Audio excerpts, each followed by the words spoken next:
a fan, bro. Bust slow, the honeys, I'm in the Lambo. Yeah, baby.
we have all of our jurors here? Yes, Judge. Okay, very good.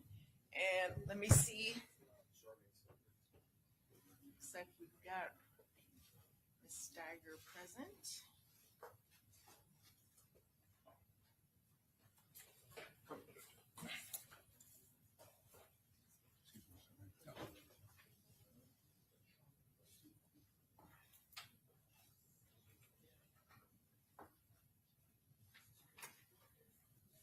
Hi, this is Judge Cisco. Do I have Ms. Steiger present? Yes. Hello. Hello, good morning. Can you turn on your video or ask someone to help turn on the video? Just a second. Sure.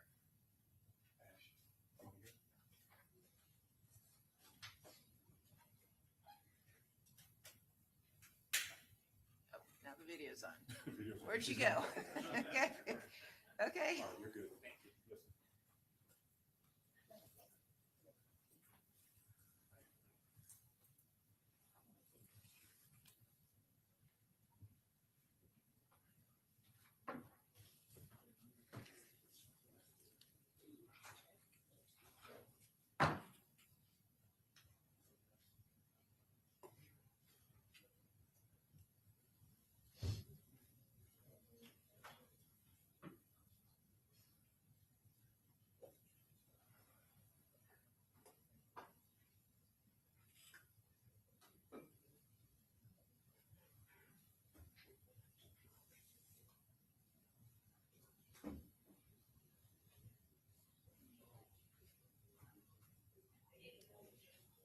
All right, Ms. Steiger, correct? Hello? You're Charmaine Steiger? Yes. Okay, very good. The video is on. So we're going to bring in our jury, and then I'm going to have the clerk swear you in, and then we will begin with your testimony. Okay, let's go ahead and bring in the jury. Your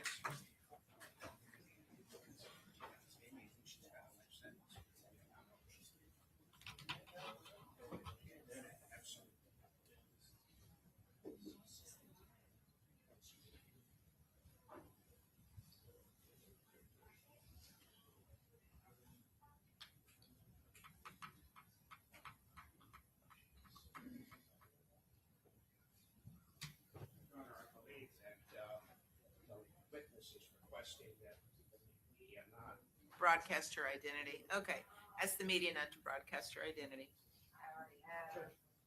Pardon me? All right. It's okay. It's fine.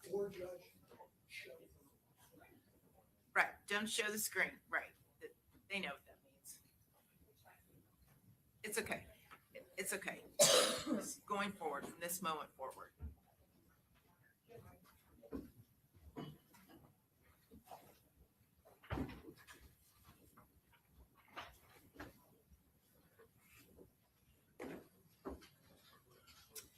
All right, welcome back, members of the jury.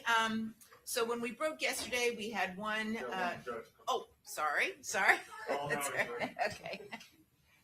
So yesterday, when we recessed, we had a witness on the stand, but due to scheduling issues, we have to call another witness out of turn. All right. So I believe Rashad Murphy is calling Charmaine Steiger, correct? That is correct. All right, very good. Ms. Steiger, please raise your right hand to be sworn.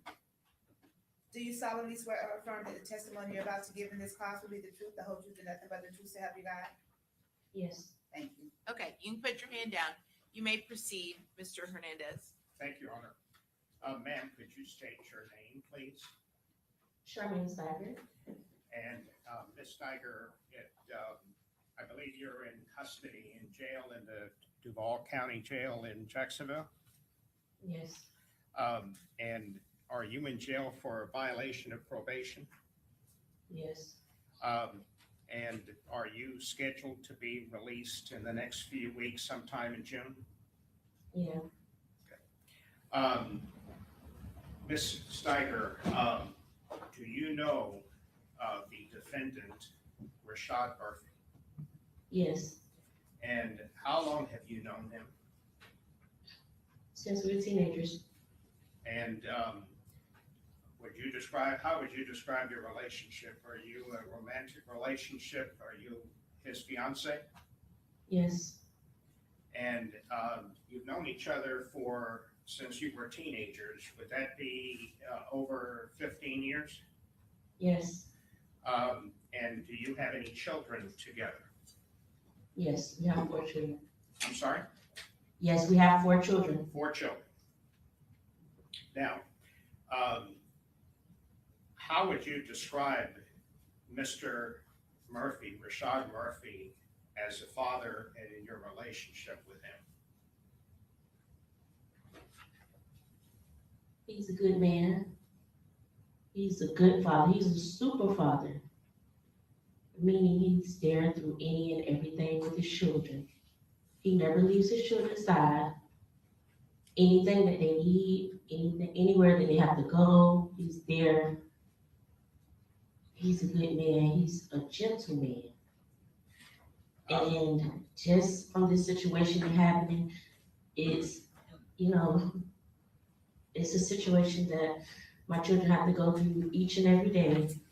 And this pain here is just causing them to not be focused on the things that they need to be focused on. And everything has been stripped away from them. Okay, so Ms. Steiger, I just need you just to answer the question that is asked, okay? Mr. Hernandez, go ahead. Thank you. Do you love Rashad Murphy? Yes, I do. Do his children love him, Rashad Murphy? Of course they do. And you said he was a super father. Did he participate in their activities and help raise them? Yes, he did. Now, I'd like to go back a minute. How is it that, do you recall how you first got together with Rashad Murphy? How did you get to meet him? I met him at a football game. And were you together pretty much the entire time after you started your relationship? Yes.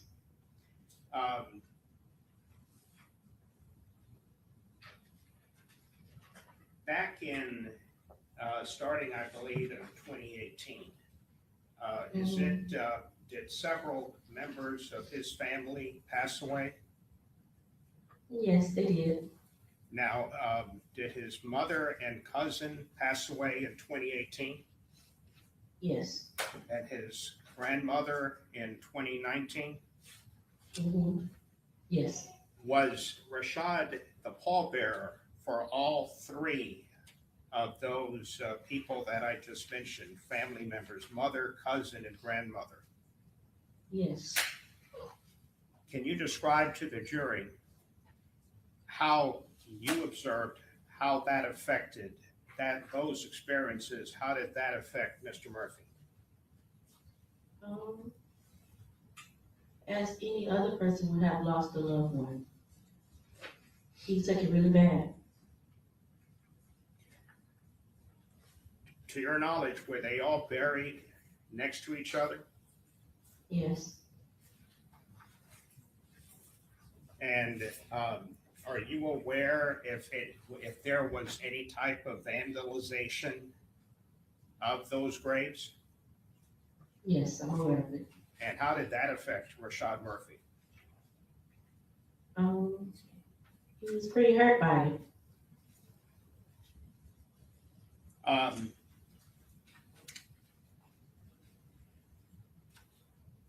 What do you know about Rashad's childhood? His father. Let's start with his father. What about his father? Was his father part of his life? No, not them. No, not really.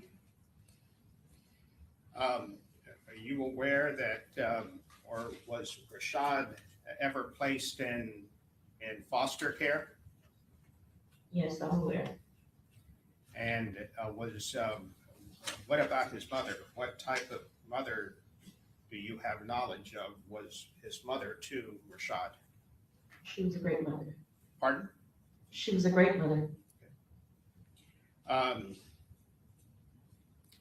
Do you know if Rashad is a religious person? No, When you and him were together, was he employed?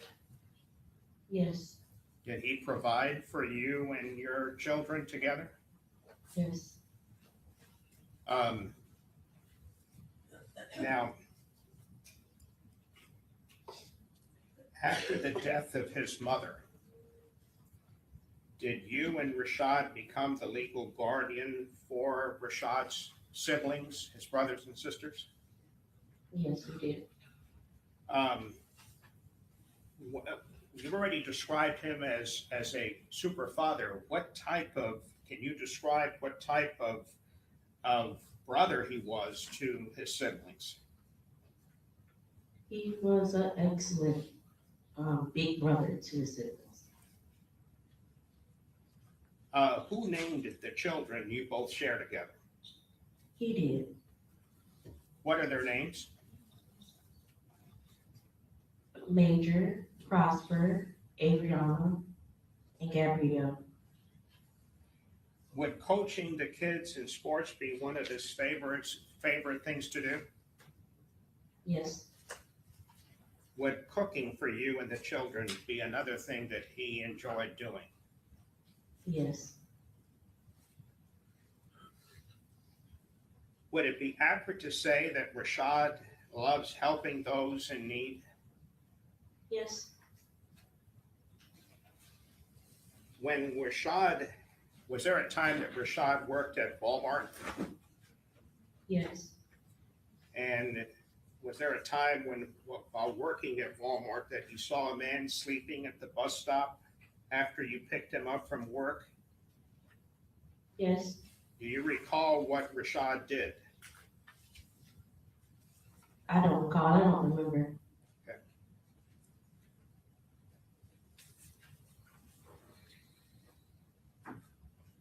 In 2023, a day before Thanksgiving, do you recall if Rashad was working for Amazon? Yes, Was someone waiting for him to check out of work? yes, to my knowledge. Do you recall what happened that night? Yes, our house was shot up after we left. Did Rashad quit his job after that? Yes, he did. What about Murphy and Sons? Did he work for them? Yes, What is Murphy and Sons? a business with his grandfather. And did he work for them to also help you and your children financially? Yes, he did. Has his grandfather passed away since he was arrested in this case? Yes, Did Rashad ever propose to you? yes, he did. And were you and Rashad planning on getting married before his arrest in this case? Yes, Now, I asked you, and I want to make sure, do you know if Rashad is a follower of Jesus Christ? yes, he is. Well, he said, the question was originally if he was religious, then he's no, but if she's amending. I don't understand. Okay, go ahead. Thank you, Your Honor. Is Rashad a follower of Jesus Christ? Yes, he is. Did he make sure that you followed the faith as a family? Yes, he did. Are you aware that he taught Bible studies since he's been arrested and to other inmates since he's been in jail on this case? Yes,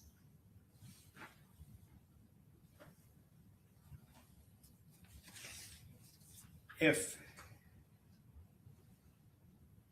Mr. Rashad Murphy is sentenced to life in prison without the possibility of parole, would you continue to have contact with Mr. Murphy? yes, I will. Will you visit him in prison? Yes, I will. will you make sure that his children, your children, would remain or still be able to have contact with Rashad Murphy? Yes, Is Rashad, would you describe him as goal-oriented? as what? Goal or oriented? Yes. If I may have a moment, Your Honor. Yes. No other questions, Your Honor. Oh, 1 second.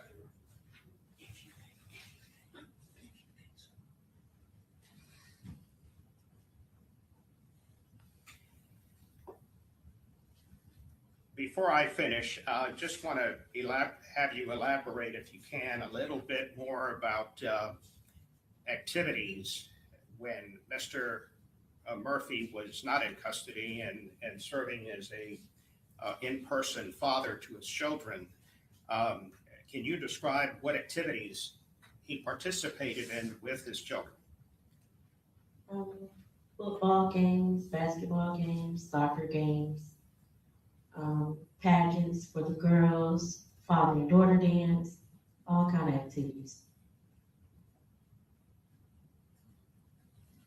How did Rashad's taking in and his siblings after his mother died, how did that affect you and your lives? It didn't affect us. We just know that the kids needed support, and we took care of them like they were our own kids. Thank you. Okay, very good. Any questions? No questions, Judge. Okay. All right, thank you, Ms. Steiger. Your testimony is now concluded, okay? Oh, wait, sorry, we do have a few more questions. 1 moment. I believe the counsel for Davion Murphy has a couple questions for you.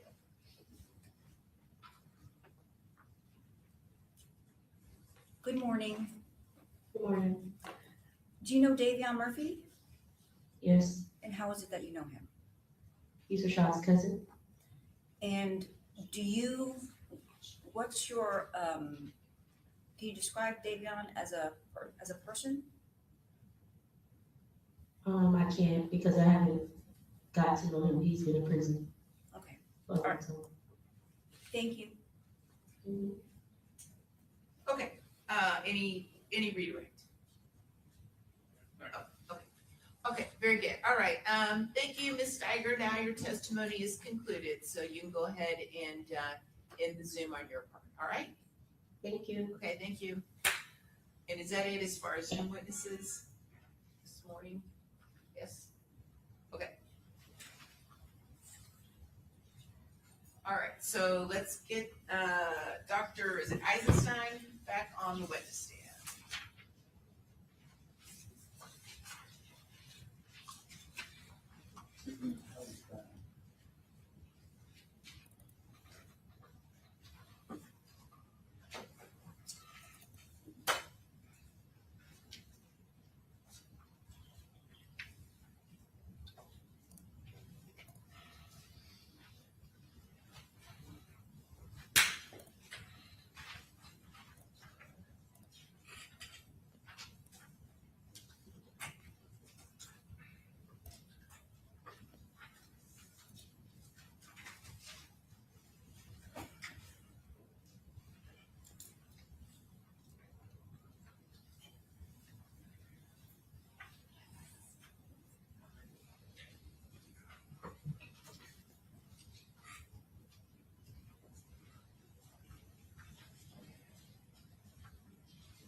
Good morning. Hello, good morning. All right, doctor, you remain under oath from yesterday, okay? Correct.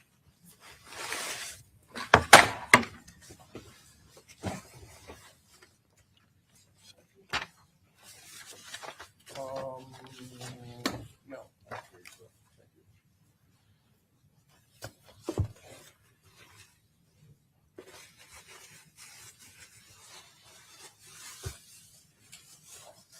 May it please the court? Yes, the doctor is ready to go. It looks like he's still unpacking Yeah, I'll wait. from where I am.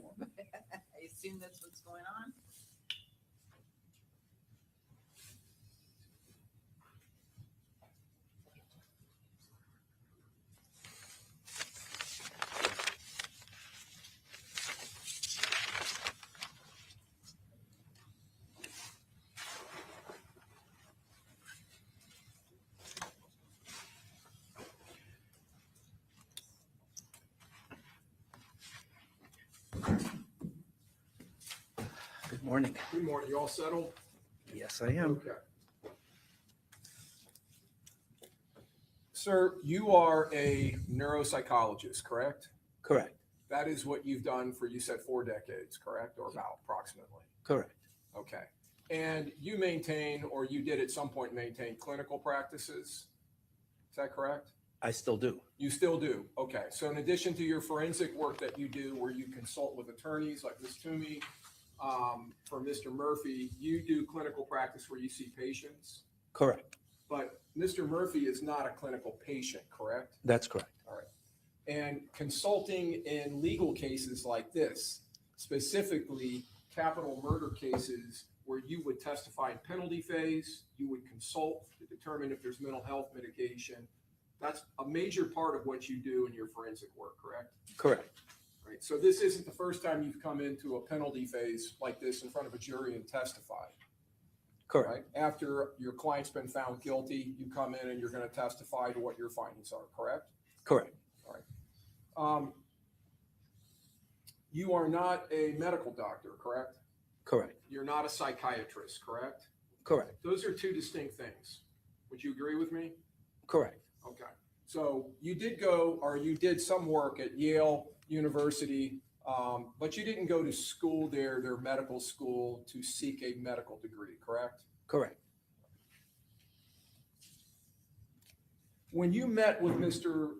Davion Murphy, and I'm going to continue to refer to him as Davion Murphy because we have another Murphy sitting over here, okay? When you went to meet with him, did you advise him of the purpose and your role in the case? Correct. And you made sure he understood that, correct? Yes. And you told him it was your role, if I understand correctly, to evaluate him and assess this case for any potential mental health mitigation. Is that correct? Correct. And when you went through these tests, you explained to him the test, correct? Correct. That you administered? All right. And you did obtain a history from him, correct? Correct. So he would have known you were there not to hurt him, correct? I'm sorry? You were there not to hurt him. You were not there in an adversarial position, correct? Correct. You were not sent by the state attorney's office or the prosecution. He would have known that, correct? Correct. And you made sure he knew that, right? Correct. Okay. Doctor, this is not the first time in a penalty phase situation where you have examined a defendant that you have recommended that there be diagnostic scans, correct? Correct. So you've done that in other cases too, correct? Correct.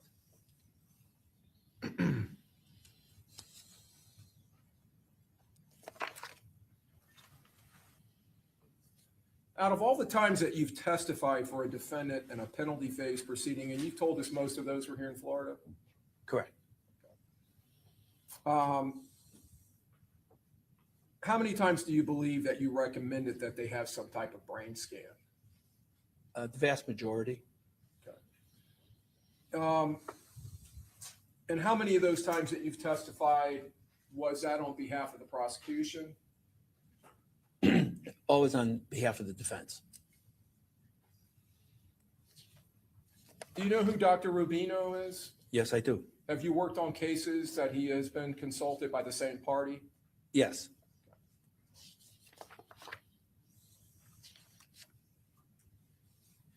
So one of the tests that you administered in this case was the TOMS, correct? Correct. The TOMMS? It's TOMM. I'm sorry, TOMM. But a lot of people will refer to it as the TOMS or the TOM test. Well, it's an acronym. It's an acronym, correct. What does it stand for? Test of memory malingering. Okay, so that's a test, that is a scale specifically designed to detect malingering, correct? Correct. And you don't tell the person that when you give them the test, correct? Correct. All right, so malingering is not giving genuine, reliable effort, correct? Correct. It's faking, basically, right? Correct. Okay. And how many times did you administer that test in this case? Well, it's administered 1 time, but there's 3 parts to the test. There's 3 parts to it, okay. So in that single administration, he is actually participating in 3 separate subtests or 3 tests? Correct. All right, but that's all done on the same day. Is that right? Correct, the same time. Okay. How many days did you meet with the defendant, or did your partner meet with the defendant to administer testing? I believe it was 7 times. 7 times. And your partner in your practice also participated in this, correct, with administration of tests? Correct. And she is a psychologist? A licensed psychologist. Licensed psychologist. Is she your spouse, sir? Correct. Okay. Now, your practice, you maintain this generally out of your house in Miami, is that correct? No, we have an office. You do have an office. Okay, my mistake. I thought you had most of your practice done out of your house. So you have an office where you meet with your clinical patients? Correct. Okay. So your assessment of the defendant's reliability and credibility and effort, that was only done on that one day, correct? Well, with that particular test. That particular test, yes. So the other test you're talking about is a subtest of the Wechsler Adult Intelligence Scale, correct? That was one. Right? And that's a subtest that can be utilized to detect malingering, but it's not the primary purpose of that subtest, correct? Correct. So that's a test that in the literature, you can utilize it for effort and to determine if there's been a genuine effort. Correct. Right? Okay. And that's one of the several subtests of the Wechsler. Correct. I want to say it correctly. That would be the WAIS, the Wechsler Adult Intelligence Scale, correct? Correct. All right.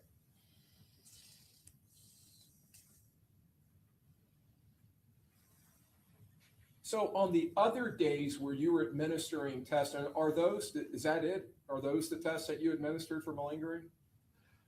Also gave the word choice, the advanced clinical solutions. Okay. Is that a single test? Correct. And was that given on the same day as the Tom or on a different day?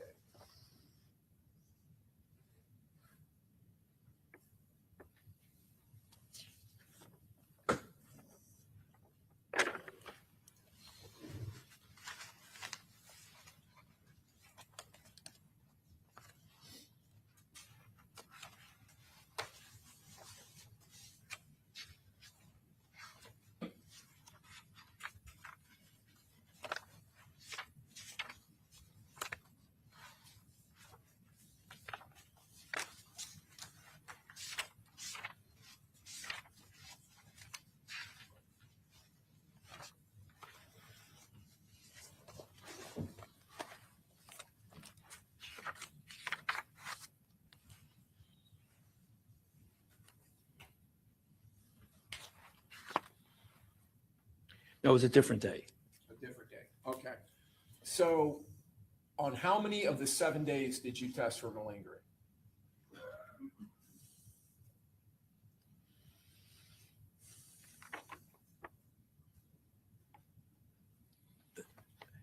Well, it was official tests were 3 times, but really it's throughout the evaluation itself. So it's 3 malingering measures on 3 different days. On 3 different days out of 7, is that correct? That's correct. Okay.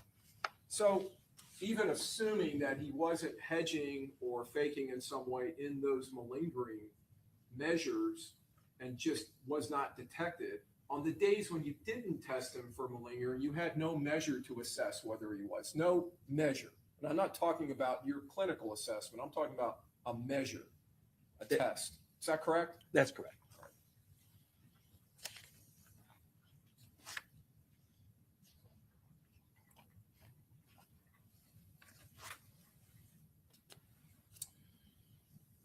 Doctor, you are, this is a consulting business that you maintain, correct?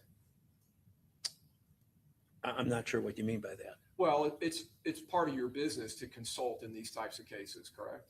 Well, we're doing evaluations and we're assessing the individuals. Yes, but you're getting paid for what you're doing, correct? Correct. Okay, so that's what I want to talk to you about. Can you tell us how much you're charging for your services, for your consultation with the defense? $300 an hour. And is that a flat amount that goes across anything you do in the case? Correct.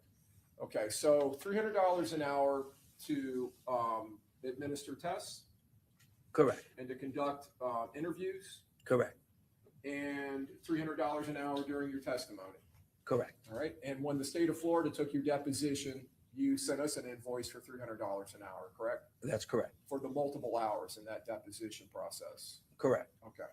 And do you charge any kind of fee for your travel from Miami to here? Yeah, that's charged at a lower fee, At a lower fee? What is that? $125 an hour. And is that actual travel time or is that some kind of a flat fee? No, it's actual travel time. Okay. So at this point, have you submitted invoices for payment? Yeah, up until this point, yes. Okay. How many invoices have you submitted? There've been several. Several. Okay. Do you know the total amount that you've been reimbursed or billed for? It's approximately $30,000. Okay. And that doesn't include your testimony last night and today, correct? That's correct.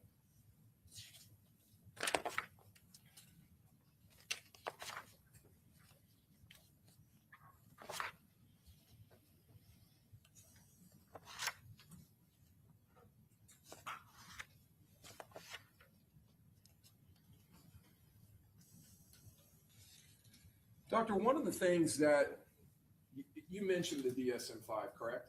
Correct. All right. And that is something you recognize as a diagnostic manual that is utilized by psychologists and psychiatrists. Correct. And you utilize it in your practice, correct? Correct. All right. And are you currently using the DSM-5 TR, Correct. the current version? Yes. Okay. But at some point you were, I'm assuming, utilizing the DSM-5 that I'm holding up here. Correct. Okay.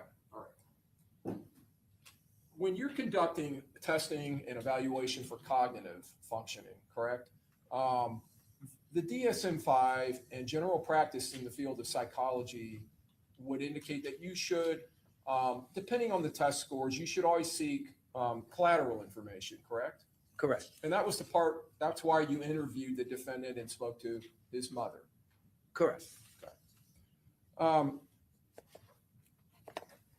When the defense provided you the materials in this case, you've told us you've received several records, including medical records and school records that included psycho evaluations of the defendant?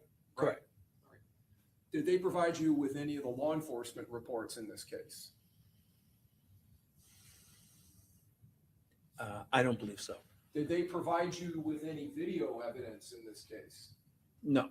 Did they provide you with any of the video of the actual murder itself? No. Okay, were you aware that the actual murder was captured on video evidence?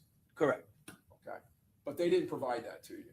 That's correct. All right. And did they provide you any digital evidence like social media evidence No. or any audio, visual interviews, anything like that? No. Any deposition transcripts? No.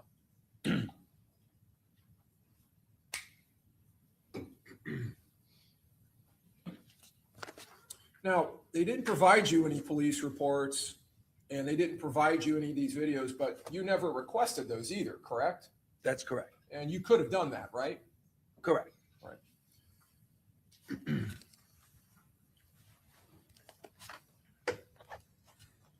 It would be fair to say that as far as that decision, in your position, you kind of drive the bus on that. You can make the decision to say, hey, I want all the police reports. I want any evidence that shows your client being interviewed or any statements he may have made, correct? Correct.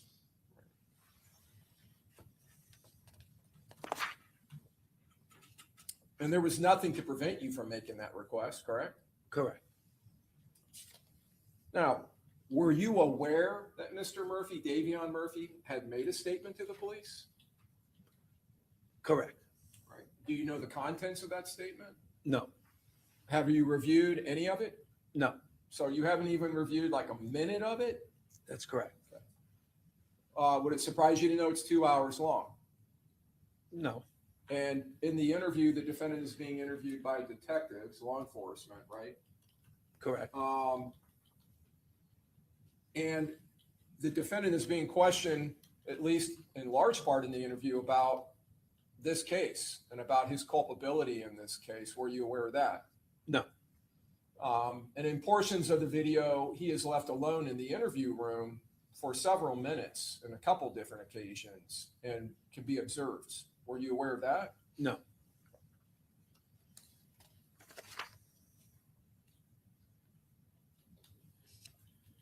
And if the video was recorded and the defendant was interviewed approximately 7 months after the murder happened, that would be closer in time than any other information, collateral information you were provided, correct?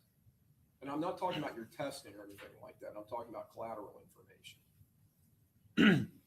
I'm not sure what you mean by collateral information. Well, history given by the defendant or any records that were provided to you. Well, I'm looking primarily at educational records. Mhm. I'm looking at medical records. I'm looking at those as history. So that's where my primary focus is on. Oh, yeah, I understand that. I think that's pretty clear. But if this interview occurred 7 months after the murder, you would agree with me that that is closer in time than any documented event that you've been provided through those records, correct? Well, it's different. It's different times. It's different material. Right. It's a different look. You're looking at, it's a different look at a different time in his life, correct? That's correct. You're looking at incidents that occurred when he was in elementary school. You're looking at incidents that occurred when he was 17, when he was 20, maybe when he was 20, I think 25. This is 7 months after the commission of the murder that he's been convicted of. So that would be closer in time to the murder than all of those events that you were looking at, correct? That's correct. All right.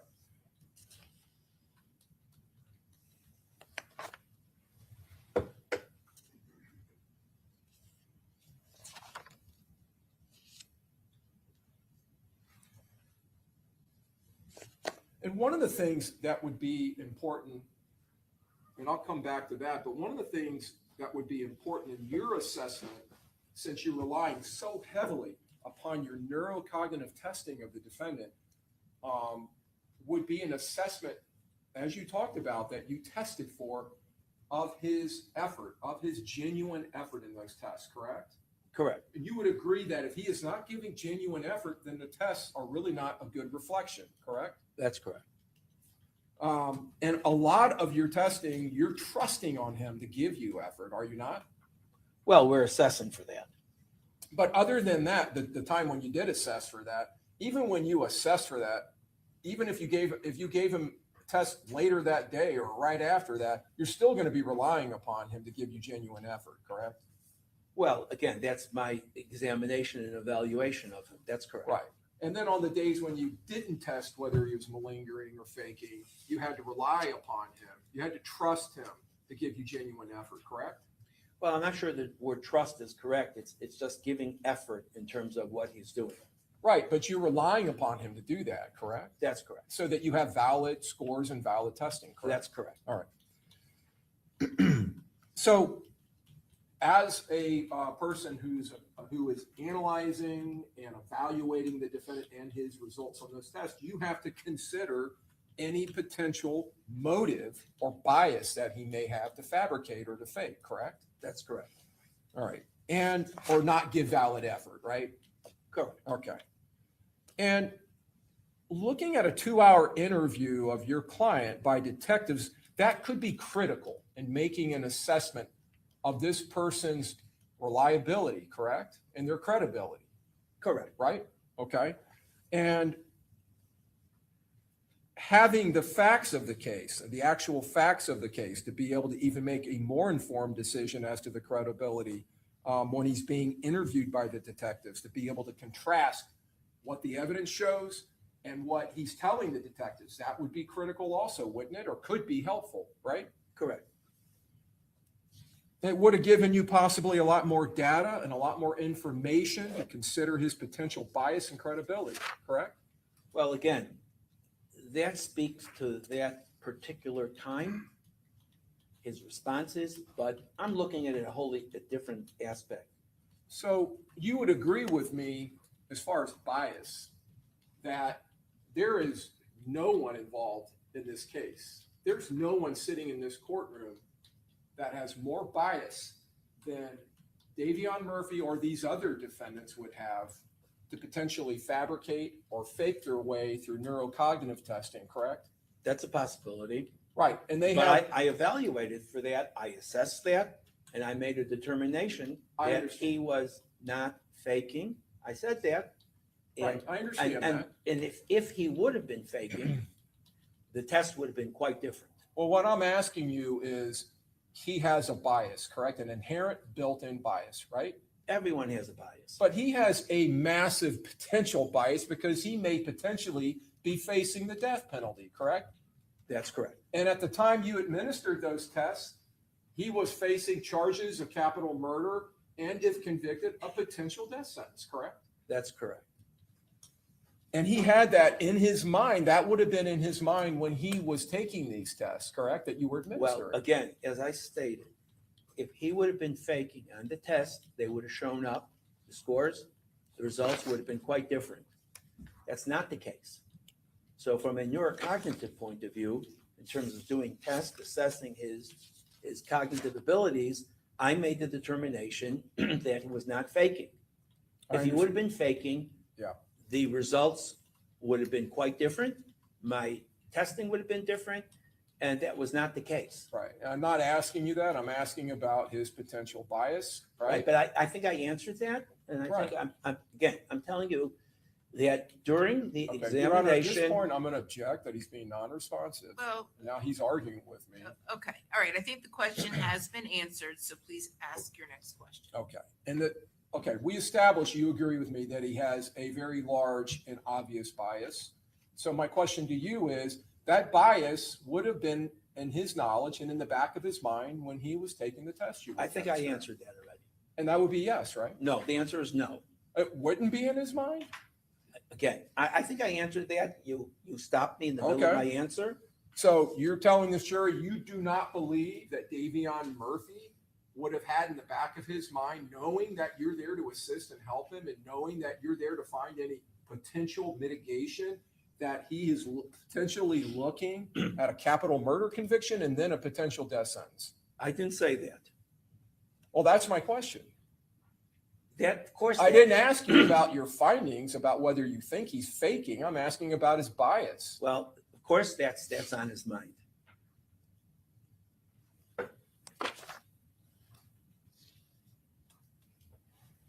Now, going back to the interview of the defendant,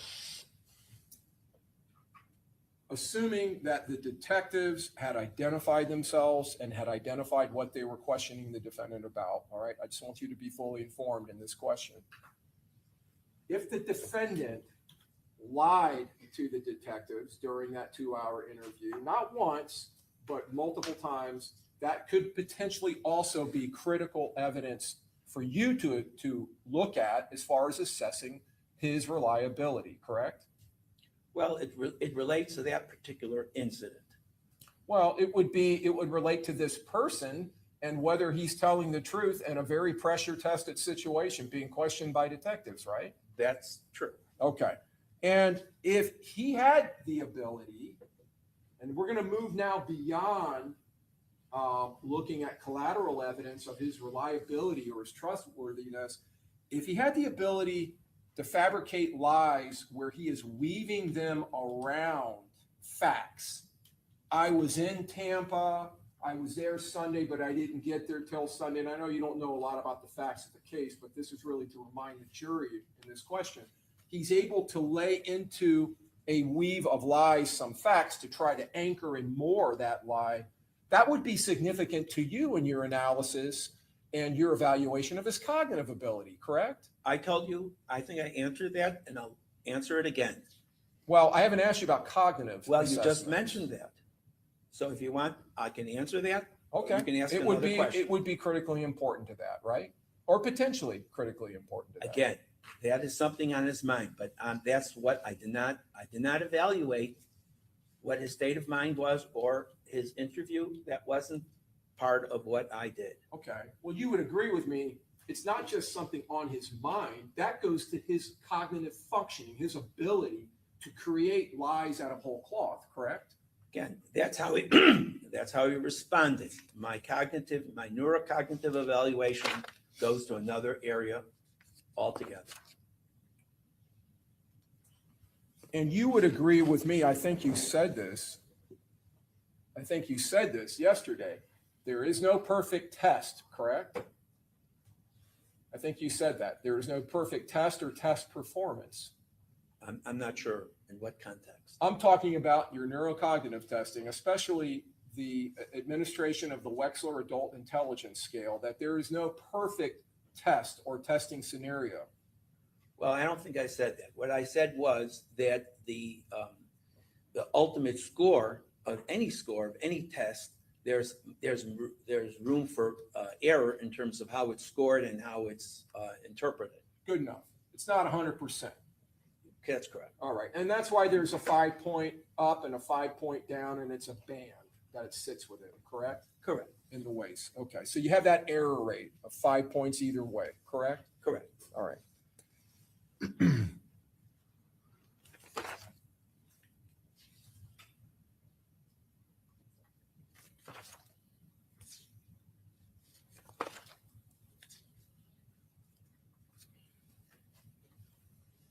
The ability, well, let me rephrase. Were you aware or made aware of the fact that after the murder in this case, after the defendant had fled back to Jacksonville in the day or so, actually the same day as the murder, in the days, weeks, and months after that, that there was basically a manhunt going on in Duval County, Jacksonville, for this defendant? Were you aware of that? Correct. Okay.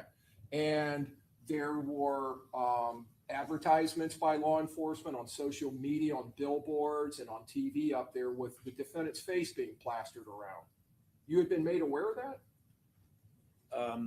I'm not sure to what Okay. extent. Okay. All right.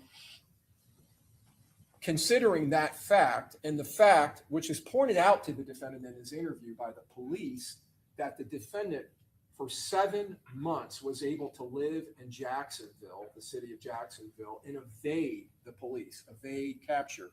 Wouldn't that be significant to your evaluation, that fact? Again, I think I answered the question, but No, this is a different question. well, Doctor. it goes back to the same point that you're trying to make. The neurocognitive evaluation I'm is not trying to make separate. any points. I'm just asking you a question. This would go to his cognitive functioning No. and your evaluation of that, Okay, correct? again, I think I answered this, but let me answer it again. My evaluation of him was independent of what his conduct was at the commission of the crime or his behavior. I think I mentioned that, and I'm going to reiterate that Okay. because I'm not going to discredit his performance based upon what his conduct was at the commission of the crime or how he conducted himself. So your assessment was independent of his conduct or his mental state during the commission of the offense. That's what you're telling us? I've told you that several times. Okay. So let me ask you about this. You gave an opinion yesterday to this jury, did you not, doctor, that the defendant, the capacity of the defendant to appreciate the criminality of his or her conduct or to conform his or her conduct to the requirements of law was substantially impaired? That's correct. So are you talking about at the time the murder happened? That's correct. So you are giving an opinion about the defendant's mental state at the time the murder happened. That's correct. Okay, that seems to be completely opposite of what you just told this jury. That's not true. Okay, so then going on from that, you also gave an opinion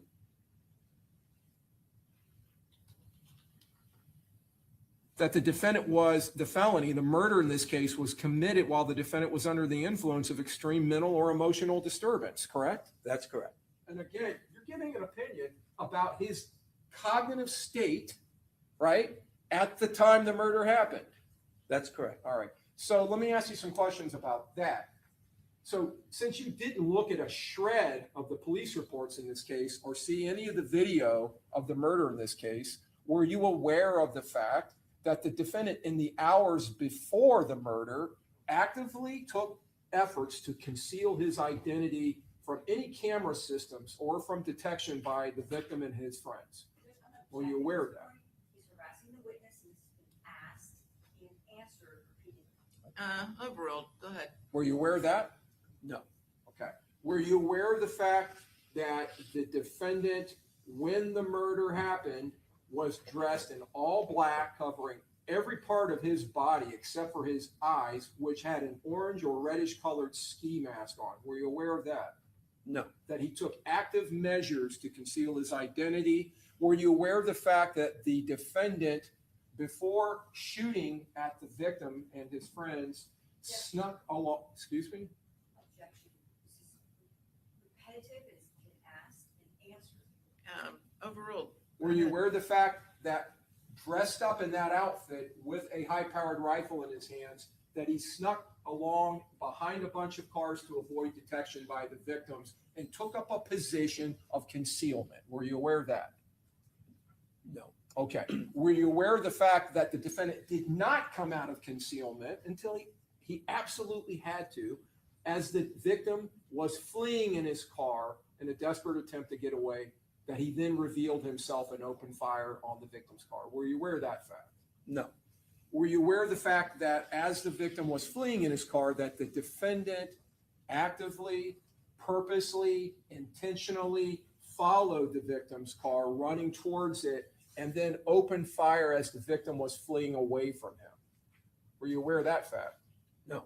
And were you aware of the fact that after shooting at the victim's car, the defendant immediately, without hesitation, turned and ran back to a getaway car where he then secreted himself from the crime scene in the middle of the darkness in the night? Were you aware of that, sir?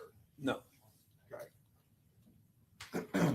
Wouldn't all of those facts have been critical to your assessment in determining these two opinions as to whether the defendant's cognitive abilities were impaired at the time he committed the murder? no, Don't all of those facts demonstrate a person's ability to adapt, their ability to conceal themselves, and to make purposeful, intentional effort to do so? perhaps, Okay. And your testing is just one component of cognitive assessment, correct? Under the DSM-5?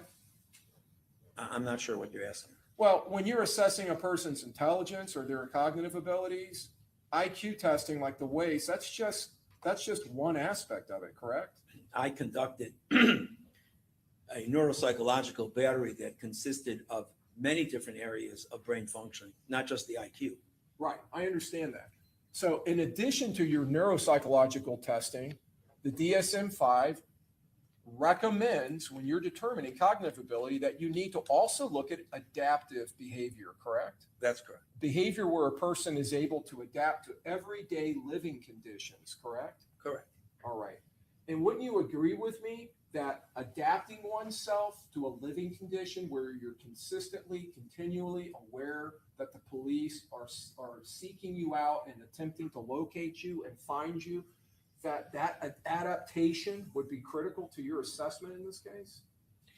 I answered that already, and I said, again, my adaptive function that I did test for was not looking at those aspects. Right. And the DSM-5 speaks to that, doing testing for adaptive And I behavior. did that. Correct.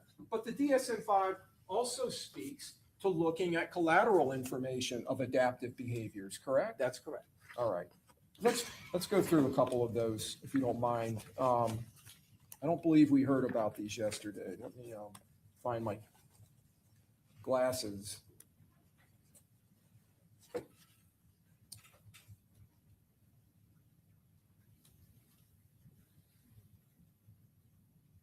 So this would include the practical domain, which involves learning, which you've gone through, self-management across life settings. I'm reading directly from the manual, including personal care, job responsibilities, money management, work task organization. Would you agree that those are all adaptive behaviors that you need to look at? Correct. Okay. Further, the DSM-5 specifically states adaptive functioning may be difficult to assess in a controlled setting like a prison or a detention center. If possible, corroborative information reflecting functioning outside those settings should be obtained. Would you not agree with me? That's the exact setting that you were conducting your adaptive behavior testing in? Correct. In the county jail here in Hillsborough. Correct. And what I'm talking about is corroborative evidence outside of the jail, correct? Well, what you're referring to is the case in point, which is not necessarily adaptive, and therefore I did not look at that.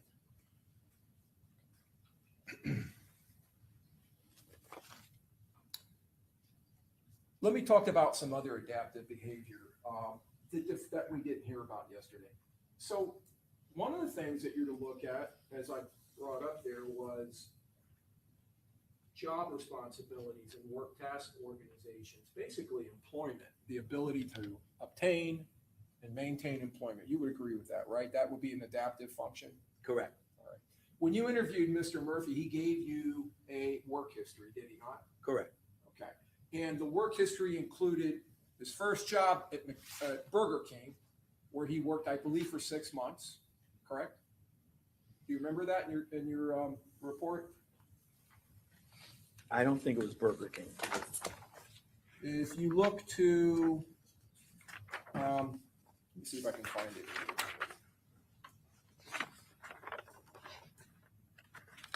If you look at the top of your page 4, Doctor. I'm sorry, you're right. Okay. So his first job was at Burger King preparing food, and he worked there for 6 months, correct? Correct. All right. He also worked as a dishwasher at Cracker Barrel. He maintained employment there for 8 months, correct? Correct. All right. And he worked at International House of Pancakes for a couple of months and Steak and Shake for 6 months as a grill cook, a short order cook, correct? Correct. All right. So that would demonstrate, would it not, his ability to apply for employment, right? Well, not necessarily that he applied, but yes, he got Okay. the job. That what we got know. the job. And most jobs require some type of application and an interview, right? Before Correct. they're hired. Correct. You would agree with that, right? Okay. So it required him to go through an application process, including an interview, answering the person who's reviewing it, whether it's an HR person or it's the manager of these facilities. He also worked at a place called SteelCon, where he was doing industrial fabrication of some type, right? Correct. And I believe he worked at Lowe's. Do you remember him mentioning that? I don't believe it's in your report. I don't recall. Okay. But he was able to apply and to obtain a job. And before any of that, he was able to, you would agree with me, to have the adaptive behavioral ability or functioning ability to understand that he needs to get a job to make money, right? To live. Correct. To sustain himself. So that goes to his personal skills, correct? Correct. All right. So, and then to have a job and maintain it, even for that long, is going to require that he follow their expectations for his position, whatever his duties are, his roles, correct? That's correct. He's going to have to show up on time, right? Correct. And give good effort in his work, correct? Correct. And short order cooks, that's a position that is under a time restraint normally, correct? Correct. At breakfast places like IHOP and even at Steak and Shake, there's a real incentive, I guess, put on speed and getting food out quick, correct, to the servers. Correct. I mean, I think everybody knows that if you ever go out to eat breakfast or dinner somewhere in a setting like that. So those things, you put that in your report. You didn't talk about it yesterday, but that would demonstrate adaptive behavior, correct? That's correct. Okay. Doctor, I believe in your opinions yesterday, and you correct me if I'm wrong, have you provided any Axis 1 diagnosis in this case? No. Okay. There was,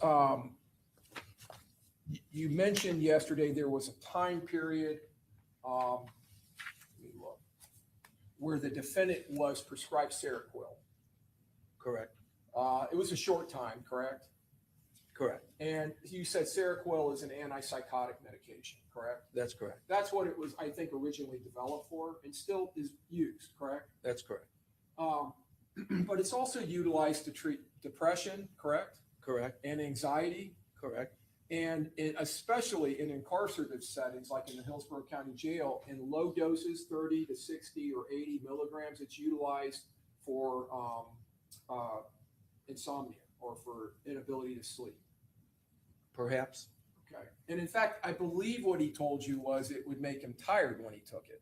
Correct. Okay. And so you don't know of any diagnosis of this defendant anywhere in the records you're providing having any kind of an psychotic disorder, correct? That's correct. Okay.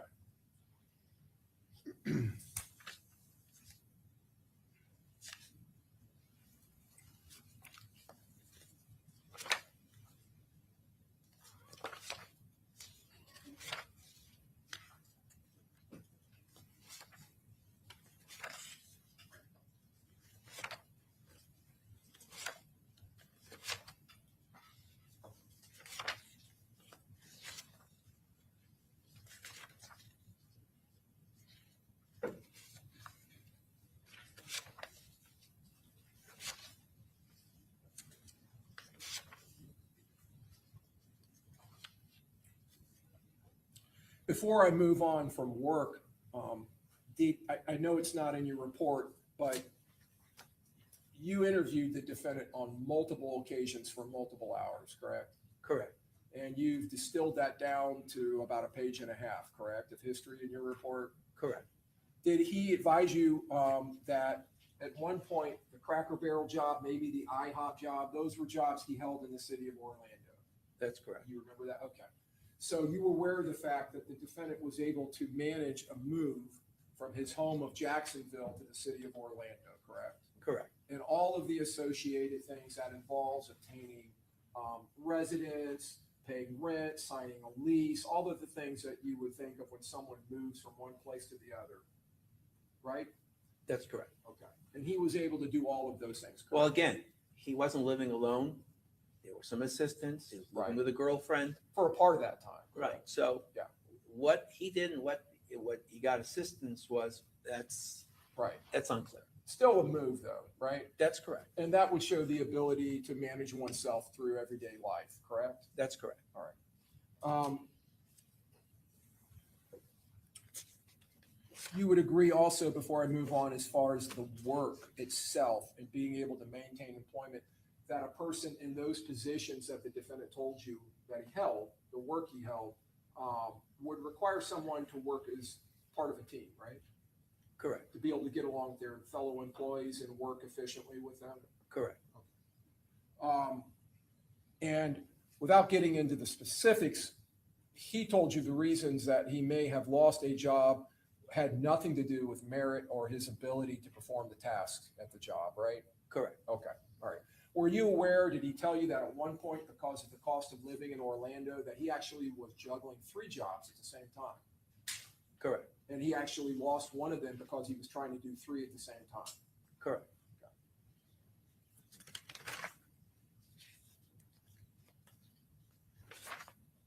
You would agree with me, doctor, that financial responsibility is another adaptive function?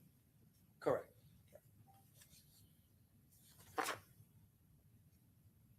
So I want to talk to you about the ADHD diagnosis from his childhood. That was a diagnosis made at some point when he was a little boy, correct? Correct. All right. And you don't know who made that diagnosis, do you? No. And you don't know their level of education or what degrees they may hold? That's correct. You don't know their qualifications? That's correct. And you would agree with me, especially during that time period in our school systems in this country, a lot of little boys were being diagnosed with ADHD. You would agree with that? Correct. And he was seen by a Dr. Quinones at one point, a psychiatrist. Is that right?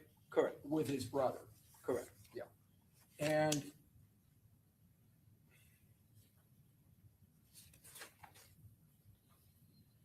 Miss Beeks, Serena Beeks, his mother, took her boys to that doctor for about 3 years, right? When they were little. Correct. And you don't know what he treated them for or any diagnosis he may have made, correct? Correct.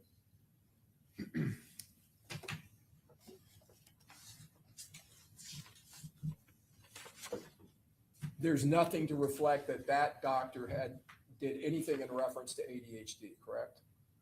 Don't know. Okay. He was treated with medication when he was a little boy for ADHD, correct? Correct.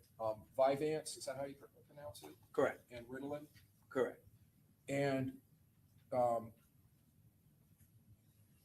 he stopped taking it when he was in adolescence because he told you he didn't like the way it made him feel. It made him feel slow and lethargic, right? Correct. But in fact, he told you even when he was a little boy that he didn't like the way this medicine was making him feel, right? Correct. And stopping the medication for a child who's been diagnosed with it in adolescence, that's not uncommon, is it? Correct. Now, you've talked about the defendant, some medical records you have suggesting that he had a motor vehicle accident. I think twice. Correct. Twice, okay. But his diagnosis with ADHD, that was years before that, correct? Correct.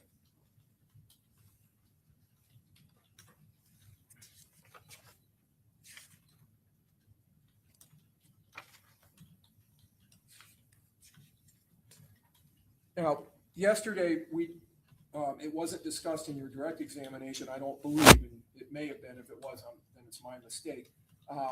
There was a lot of ground covered, but he did give you a history of substance abuse, correct? Correct. And what he told you was he started using substances in his early adolescence, right? Correct. That included drinking copious amounts of alcohol, correct? Correct.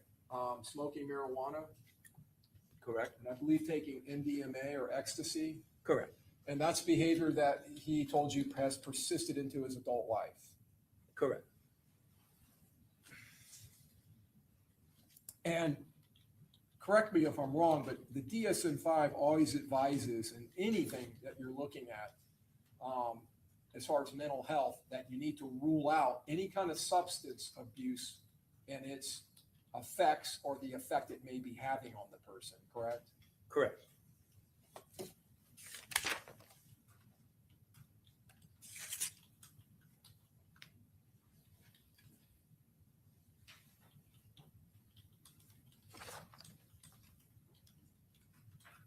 Your Honor, may we approach real quick? Sure. Yep, come on up, Mr. Jimmy.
Cognitive tests, they're updated, like you talked about, like the WACE has been updated several times. And one of the things that the DSM-5 talks about with updating of tests is they try to make them more relevant to the current state of our culture and community, correct? Correct, So that it's not unfair to people taking it, correct. for lack of a better way of saying it. So I want to talk to you a little bit about this Texas Functional Living Scale that you utilized. This tested Mr. Davion Murphy on his ability, number one, to tell time on a clock, right? Correct. And he had to reverse the hour and minutes, and he had some difficulty drawing the correct time on a clock. Is that right? Correct. So you're talking about an analog clock with hands, right? Hour, minute, second Correct. hands? Just like the one that's here. Yes, just like that one. Thank you. I was looking around and I didn't see, oh, there's one over here too. Okay. And you would agree with me that at least watches are kind of being phased out other than smart watches for phones and smartwatches, correct? I'm not sure. Okay. You have not seen that phenomenon in our culture? Well, there's different options. Right. There are, you're right. But people utilizing their phone or a smartwatch to tell time, and it's going to be digital, correct? But an individual needs to look at the clock and be able to read that as well. No, I agree with you. I mean, So that's current. that certainly makes sense, but I would suggest to you that in the current day, people are moving away from that type of time telling. And Well- would you not agree with that? There's other options that I said, but still, you have to know the skill to be able to look at the clock and say, and I'm not disagreeing with you. I think that would be a good idea. So let me talk to you about another subtest, money and calculation subscale.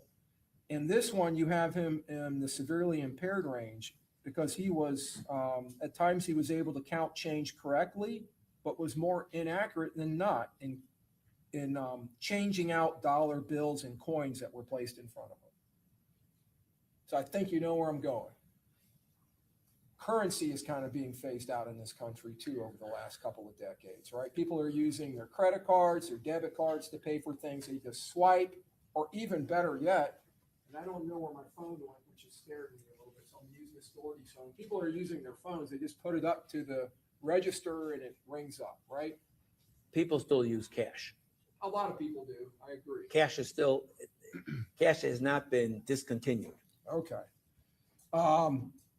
Then one of the other things you had, one of the next things was difficulty writing out a check, right? A bank check. Correct. Okay.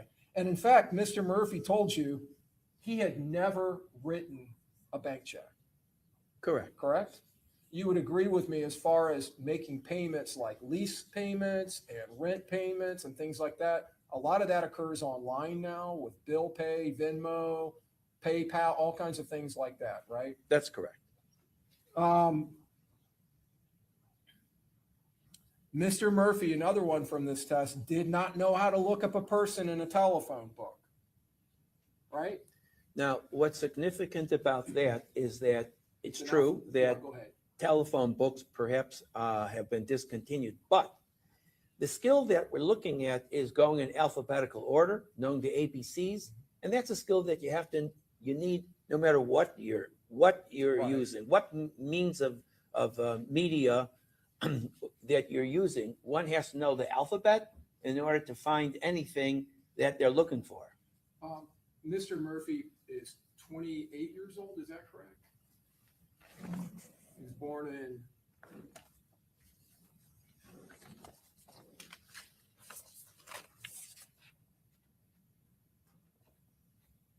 (28 years old) at the time of your test that you wrote. Correct. Okay.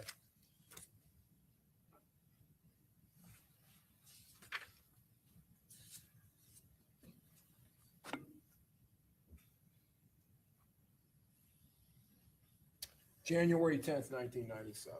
That's correct. Okay, so he's 29 now. Correct. Okay. You would agree with me that there is a large section of the 20-year-old population in this country that have never laid eyes on a telephone book, correct? Again, I mentioned that even though it's discontinued, I understand. so you have to know the alphabet. That has not been discontinued. Now, another thing he had to do was address an envelope correctly, correct? Correct. And he had problems doing that. Correct. He was able to follow written directions and to describe the steps necessary to complete a simple task, though, correct? Correct. In fact, you wrote in the last section of that test before you moved on to the Kaufman Functional Academic Skills Test that he was able to carry out an instruction after some time had elapsed and was able to remember most of the factual information presented. That's correct. The skills are varied. On the reading subtest of the Kaufman Functional Academic Skills Test, he had a standard score of 82, right? Correct. Which put him in the below average range. Correct.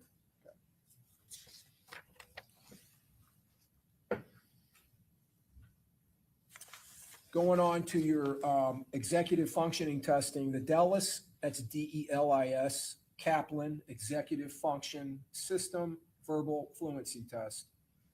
A measure of letter fluency, is that right? Category fluency and category switching. Correct. All right, I'm just reading from your report. He scored in the low average range, correct? Correct. And in fact, his category switching was in the average range, right? Correct. Okay. I'm going to make sure I say this right. Tactual, is that the way you say it? Is that Correct. the way it's pronounced? TACTUAL, tactual performance test, which is a measure of tactile form recognition, memory for shapes, and spatial location, as well as psychomotor problem-solving ability while blindfolded, right? Correct. Okay. He was tested on his total time in the average range, correct? Correct. He was able to complete the assignment in 4 minutes and 13 seconds, which was in the average range. Is that right? Correct. And on the second trial, using his non-dominant right hand, he was able to complete the assignment in 4 minutes, 4 seconds, which was in the mildly impaired range, correct? Correct. And in fact, on the third trial, when he's able to use both hands, because part of this test he's using his dominant hand, part of it he's using his weak hand. Now he's allowed to use both hands. He's in the average range, right? Correct. Okay. He was able to localize 6 of the shapes in their correct locations, which put him into the average range. Is that right? No. Uh, Yes, correct. Okay. He remembered 6 out of the 10, which was moderately. Moderately impaired range. On the Wisconsin card sorting test, a measure which assesses the ability to form abstract concepts, to maintain and shift set, and to utilize feedback. He completed 7 categories, which put him in the average range, right? Correct. And then he committed 6 perseverative errors. Did I pronounce that right? Perseverative. Perseverative, which put him in the average range of functioning. Correct. Okay. In the learning and memory section, you administered a test called the Brief Cognitive Status Exam. In this test, which tested for auditory memory, visual working memory, immediate memory, and delayed memory, he scored consistently in the low average range with a borderline score on the visual working memory. Is that right? Correct.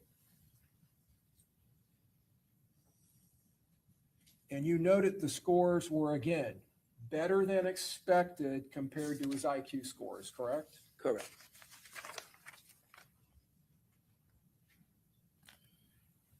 Auditory memory index, was that another test that you administered?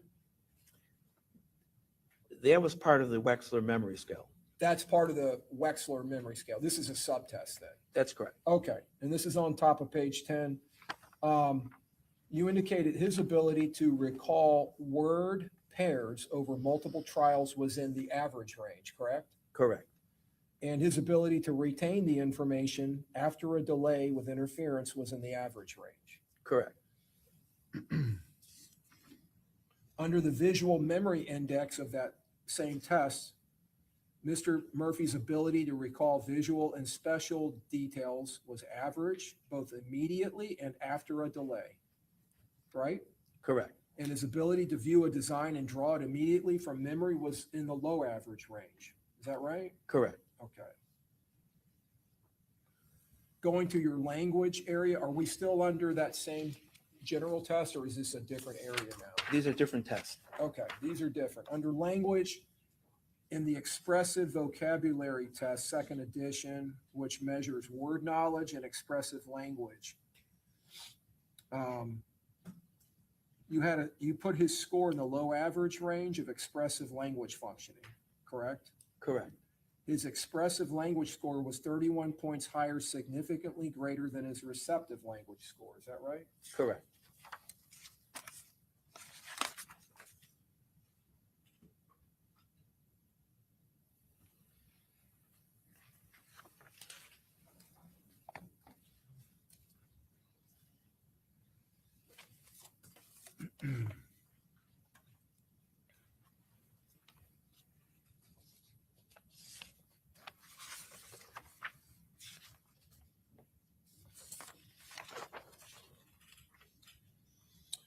There's also a visuo-spatial ability test, and I'm going to have you explain or pronounce that for us.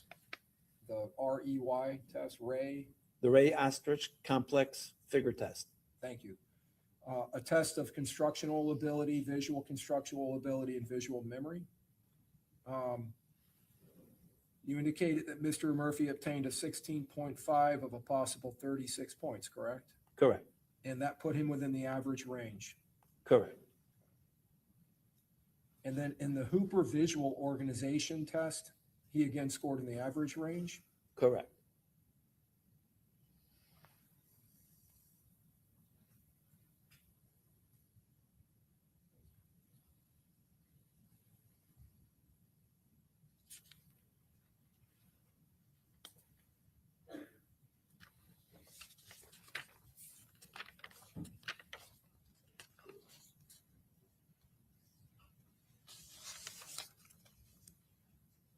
You can go to your page 4 of your report. Thank you, sir.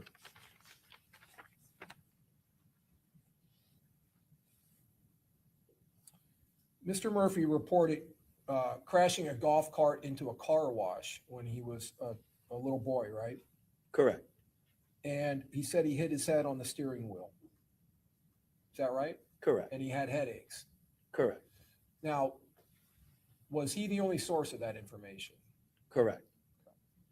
And then at age 14, he was a passenger in a car that crashed into a tree, right? Correct. But he didn't seek medical attention in that case. He ran away from the crash, right? Correct.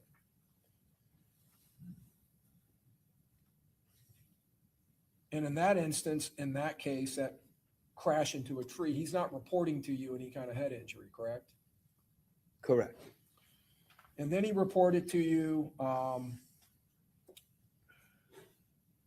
that in 2015, when he was 18 years old, he fractured his third metatarsal bone of his right hand, correct? Correct. And he was treated, I believe, in the emergency room in Jacksonville. But that had nothing to do with his head, correct? Correct. Okay. In 2017, when he was 20 years old, he was taken by fire rescue to Shands Jacksonville ER after he was shot in the groin, and you talked about the injury that affected his penis and then went into his thigh, correct? Correct. Again, that had nothing to do with his head, correct? That he didn't suffer any kind of injury to his head because of that, correct? Correct. And then about a little less than a month later, he's involved in another motor vehicle accident. He's taken to the ER at Shands. And that's when you talked about the Glasgow Coma scale of 13 out of 15. Is that right? Correct. Now, there wasn't just one CT scan taken during that hospitalization. There were multiple CT scans taken, correct? Correct. All right. And none of them showed any kind of an acute intracranial hemorrhage, correct? Correct. Or No bleeding. or bleeding or mass effect or territorial infarct. No broken bones. No broken bones, no brain swelling, right? Correct. They were normal. Well, it said, you're right, there was no bleeding. No bleeding. Okay. He did break his leg, correct? Correct, And was treated for that. correct. And then in 2023, when he was 26 years old, he was a passenger, the rear seat passenger in a car that was hit by a truck, correct? Correct. And he was taken to Jacksonville Shands, where he's diagnosed with a pain in his forearm, a pain in his elbow, and a pain in his left hand, correct? And his back. And his back, yes. And in fact, there was a CT scan done at that time on his lumbar spine, Correct. all right, which found no I don't know how to say that, osseous abnormality. Correct. He had x-rays done of his forearm, his elbow, and his hand, which revealed no fracture, dislocation, or any kind of abnormality, right? Correct. Now, it says in your report, he reported hitting his head very hard. Was that what he reported to you? Correct. Okay, so that's not in the medical records, correct? Correct.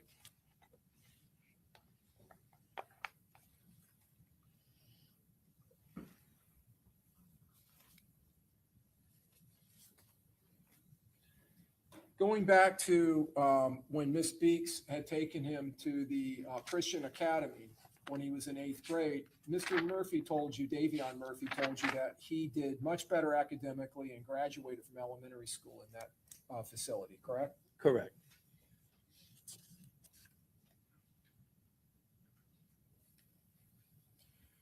And talking again about Miss Beeks and her commitment to her son, at one point, I believe when he was in either 9th or 10th grade, she exercised what a lot of folks call tough love and kicked him out of the house, right? Correct. And he had to go stay with his grandmother, right? Correct. And that was for misbehavior, right? Correct. By his own admission, right? Correct. So you would agree with me, there was always someone there to take care of him, correct? Correct.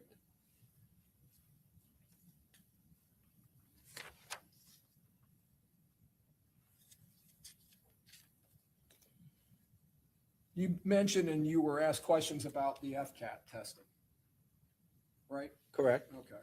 And that's the Florida Comprehensive Assessment Test. Correct. That's a test that is a standardized test, right? Correct. It depends on what grade the content of the test, correct? Correct. And that's a test here in Florida that's given through multiple years in elementary, middle, and high school. Correct. And that is not only standardized, but it is a timed test, correct? Correct. At least in high school, it's not dissimilar to the SAT or similar tests, correct? Correct. Standardized test, that is testing accumulated knowledge. Correct. And when those tests were being conducted that you've discussed his performances on, there is no type of validity or effort testing that's being administered by the school, correct? Correct. Because that's not a forensic setting, right? Correct. So the score on that test is going to depend in large part on the effort of the student taking the test, correct? Right. And it measures the ability. Right. It measures their ability. But if they come in and they blow that test off, and for lack of a better way of saying it, and they just have no desire to take it, or they don't really care, or even if they get halfway through it and they get tired, or they just don't want to do any more work, it's going to affect the results, correct? Correct. Their effort is, right? Correct. But this was repeated over and over and over. Right. And if the child had the same mindset towards taking standardized tests, that he didn't like taking them, it could have the same effect over repeated tests, right? Perhaps. Now, standardized tests, there's a lot of literature that they're not really good for a lot of people, right? A lot of Correct. people just don't perform well on standardized tests. They don't like the time structure. They don't like being pressure tested like that, right? Perhaps.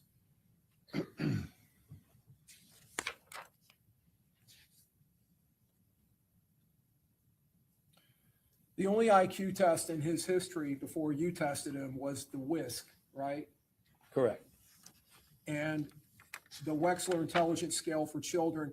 That is, you indicated that the WACE is a gold standard test for intelligence, correct? Correct, For adults, correct, right? And the WISC is a gold standard test for children, correct? correct. But any IQ test for children has to be discussed with a caveat that the age, which is 8 years old, and the developmental period of the individual. So it could change, and it was recommended that he be retested, but that didn't happen. Right. But it could certainly stay consistent, correct? Well, it should, but again, like I said, one really can't extrapolate from a test that was given at the age of 8 or 9, where I mentioned yesterday that puberty would be, or adolescence would be a better indication of consistent IQ. So the only IQ tests we have in this case are going to be a WISC that is administered to an 8-year-old little boy in a school setting, who is going to be of the tender mind of probably not having a massive bias like the defendant has in this case, correct? Or motivation to not exercise full effort, right? Genuine effort. Well, you just mentioned that the FCATs he doesn't, and this he does. I mean, again, we have the assumption is that he gave full effort, and the consistent performance Right. is what we look at. Right. And I'm not talking about his effort full on in that test. He could have very well have scored higher if his effort had been better in that test. Well, we don't know that. Right. Well, you brought it up, so that's why I'm asking. you. Well, again, we take at face value what we have. We don't So we what- don't okay. we don't say it could have been higher, it could have Right. been lower. It is what Yeah. it is. Well, before you interrupted me, the point I was making and the question I'm asking is, we have a test that he took at 8 years old where he doesn't have the same bias that he would have today sitting in this courtroom versus a test, the only other test that we have in front of us, the test you administered in the county jail, telling him that you're there, trying to evaluate for mental health mitigation with him sitting there facing capital murder and potential death sentence. We have that test. So we have these two tests at the opposite ends of his life, correct? Correct. So we don't have IQ tests that could have been or should have been done throughout school multiple times tracking his intelligence in a much more, let's just say, environment that would be conducive to genuine effort, right? Correct.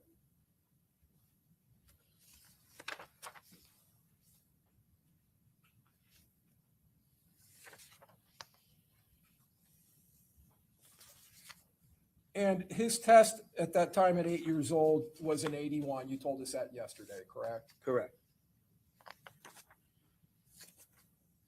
That would rank him in the low average range, right? Correct. Just that score. Correct. Okay.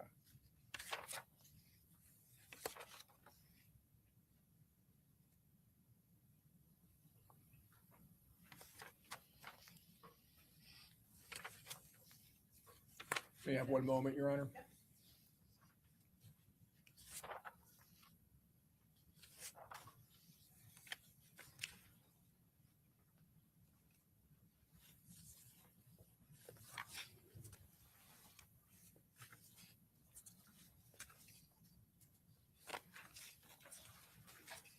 May I have one moment?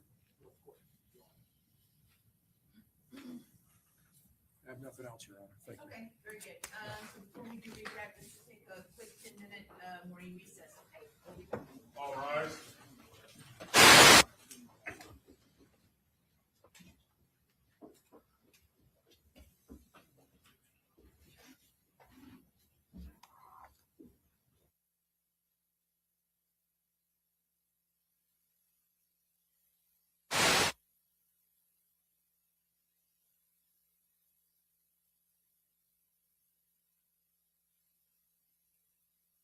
Okay, very good. Same as before, so you don't have to stay on the witness stand, but you just can't talk to anybody about anything related to the case on the break. All right, we'll be back in 10 minutes.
was gonna ask the court, I think the next witness, if I'm not mistaken, is Rubino, is that correct?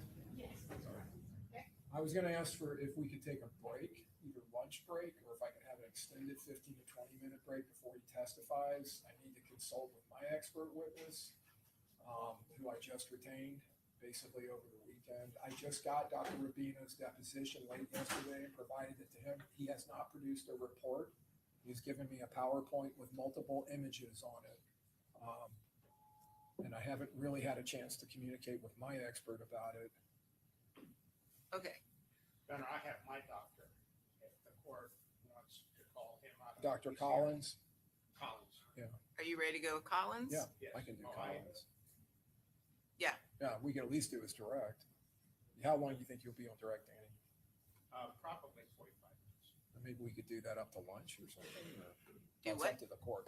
We could do direct before lunch and I could cross him after Yeah, that's lunch. Okay, all right. I do have a 1 o'clock, but I. No, Yes. I know. Yeah, So we're I just, figured. yes, it's fine. No, so you're gonna do your redirect of Dr. Eisenstein, and then if you wanna go ahead and call Collins out of order, that's fine. If you're ready to go? Yes. Okay.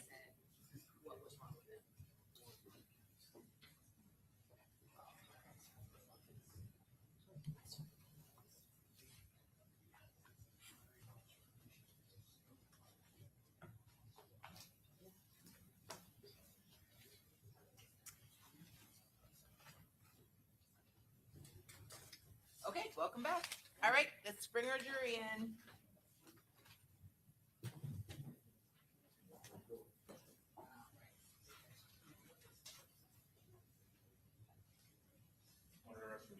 Okay.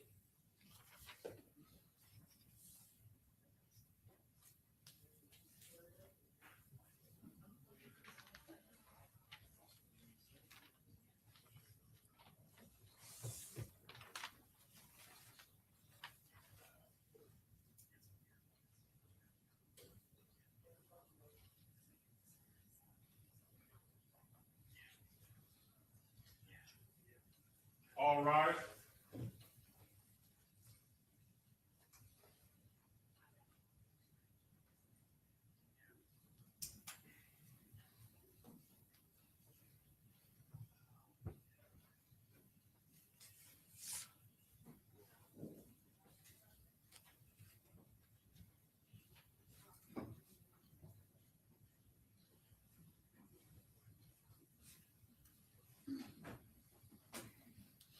All jurors are in good. Okay, very good. Everyone have a seat. All right, and redirect, Ms. Toomey.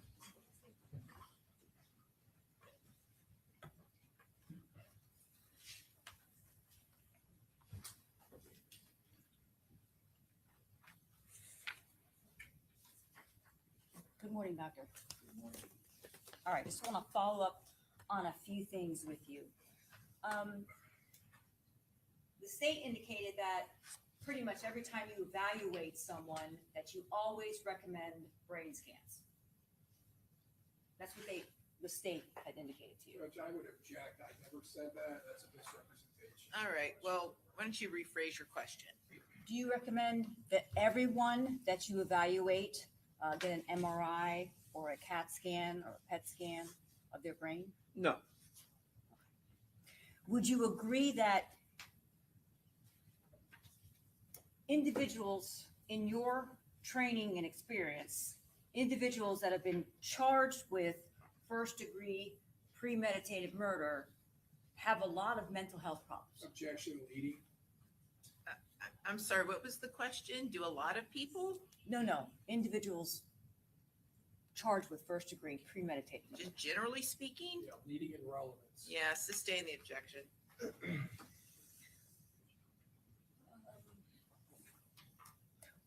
Would you come here and testify? Objection. Self-serving. Well, why don't you rephrase? Go ahead, rephrase, ask your question. Would you jeopardize your career? Objection, Your Honor. Self-serving, improper, and leading. Go ahead and finish the question. Would you jeopardize your career and fabricate your testimony? absolutely not. Is there any reason to believe that when you evaluated Davion Murphy and met with him those 7 times over 20 hours, that he was faking? No, he was not faking. If you had been provided the police reports and any video evidence regarding the charges in this case, would that change your opinions that you offered today or yesterday? No.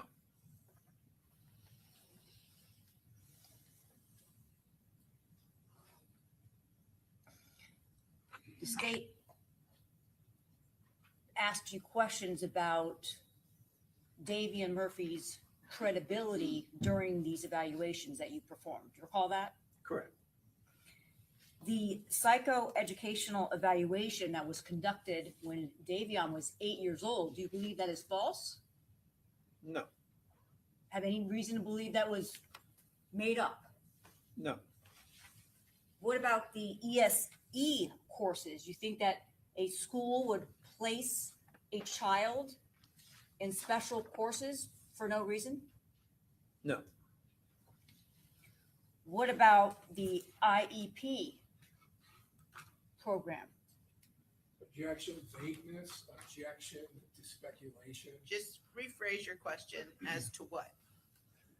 Was Davion Murphy placed or given an IEP program in school? Objection, asked and answered. Overruled. Go ahead, you can answer. You can answer. He was given IEPs every year, the same way that he was given. Objection, non-responsive. Overruled, go ahead. The same way that he was given the FCATs as a means to measure, assess, and place him in the most appropriate academic setting.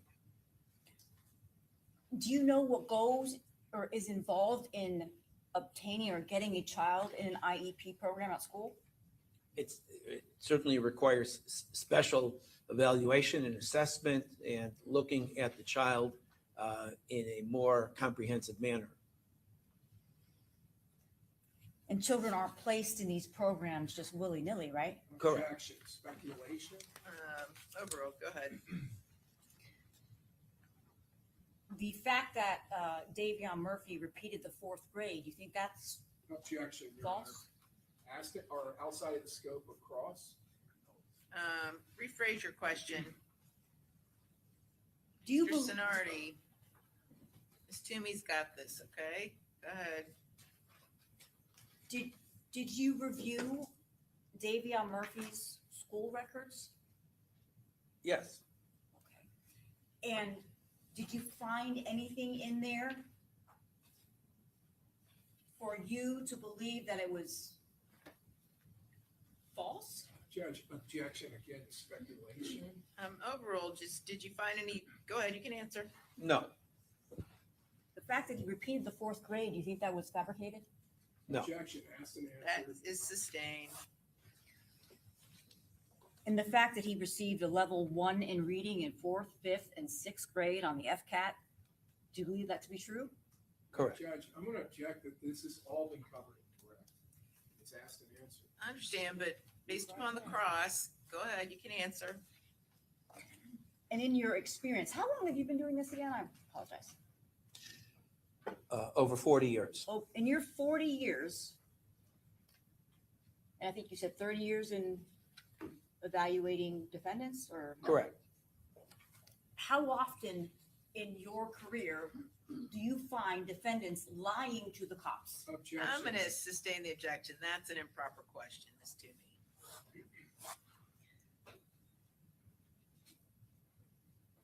Would that, hypothetically, if an individual lied to the cops, would that have any bearing on the evaluations and the opinions that you're offering for this jury today? Objection, relevance. You can answer. Go ahead. No.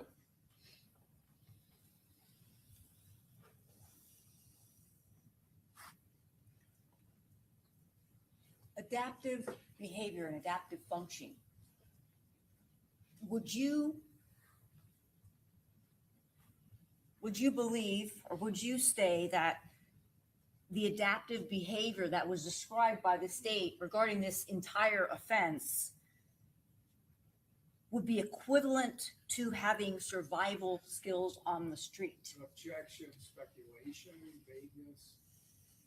You mean, you need to clarify, what do you mean by adaptive skills as to this whole Judge, case? can we approach real quick? Yeah, come on up.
Do you recall the facts recited to you about how this offense occurred by the state when they were Correct. questioning you on direct?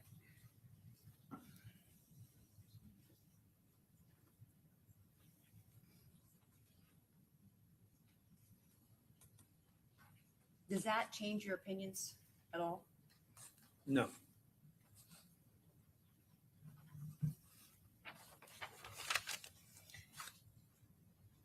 The state addressed with you Davion Murphy's employment history.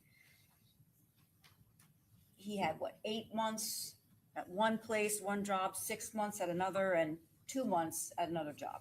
Is that the extent of pretty much his employment history? correct. Would you say that substance abuse goes hand in hand with having mental health issues? Correct. Why is that? Individuals that abuse substance generally self-medicate. Their psychological state is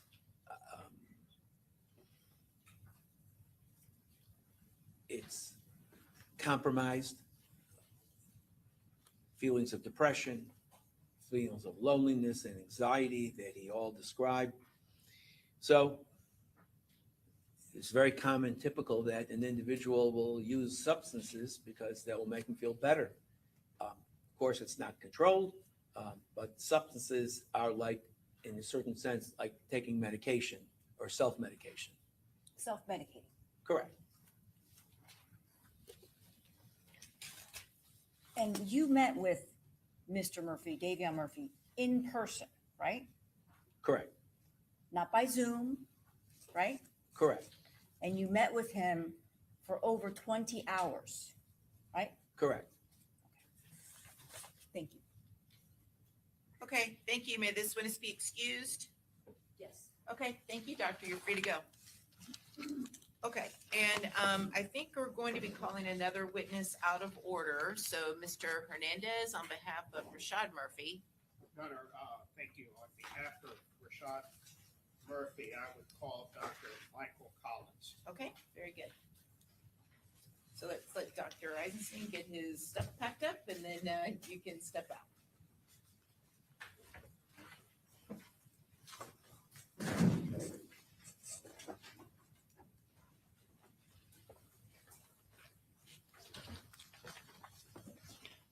Is it okay to stay while other witnesses in this case? I don't have an objection.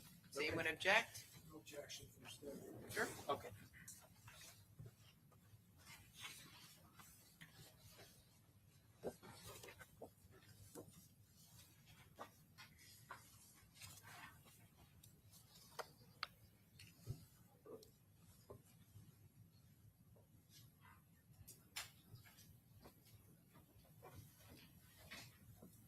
Can we approach the clerk? Yep.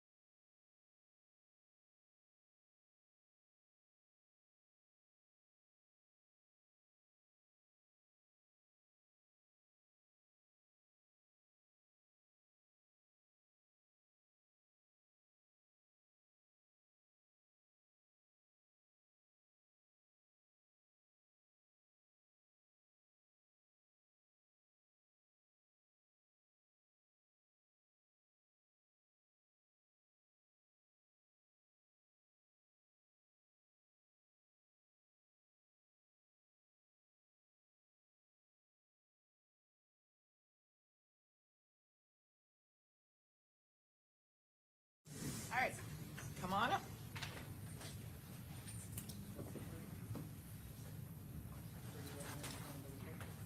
Do you solemnly swear or affirm that the testimony you're about to give in this class will be the truth, the whole truth, and nothing but the truth, so help you God?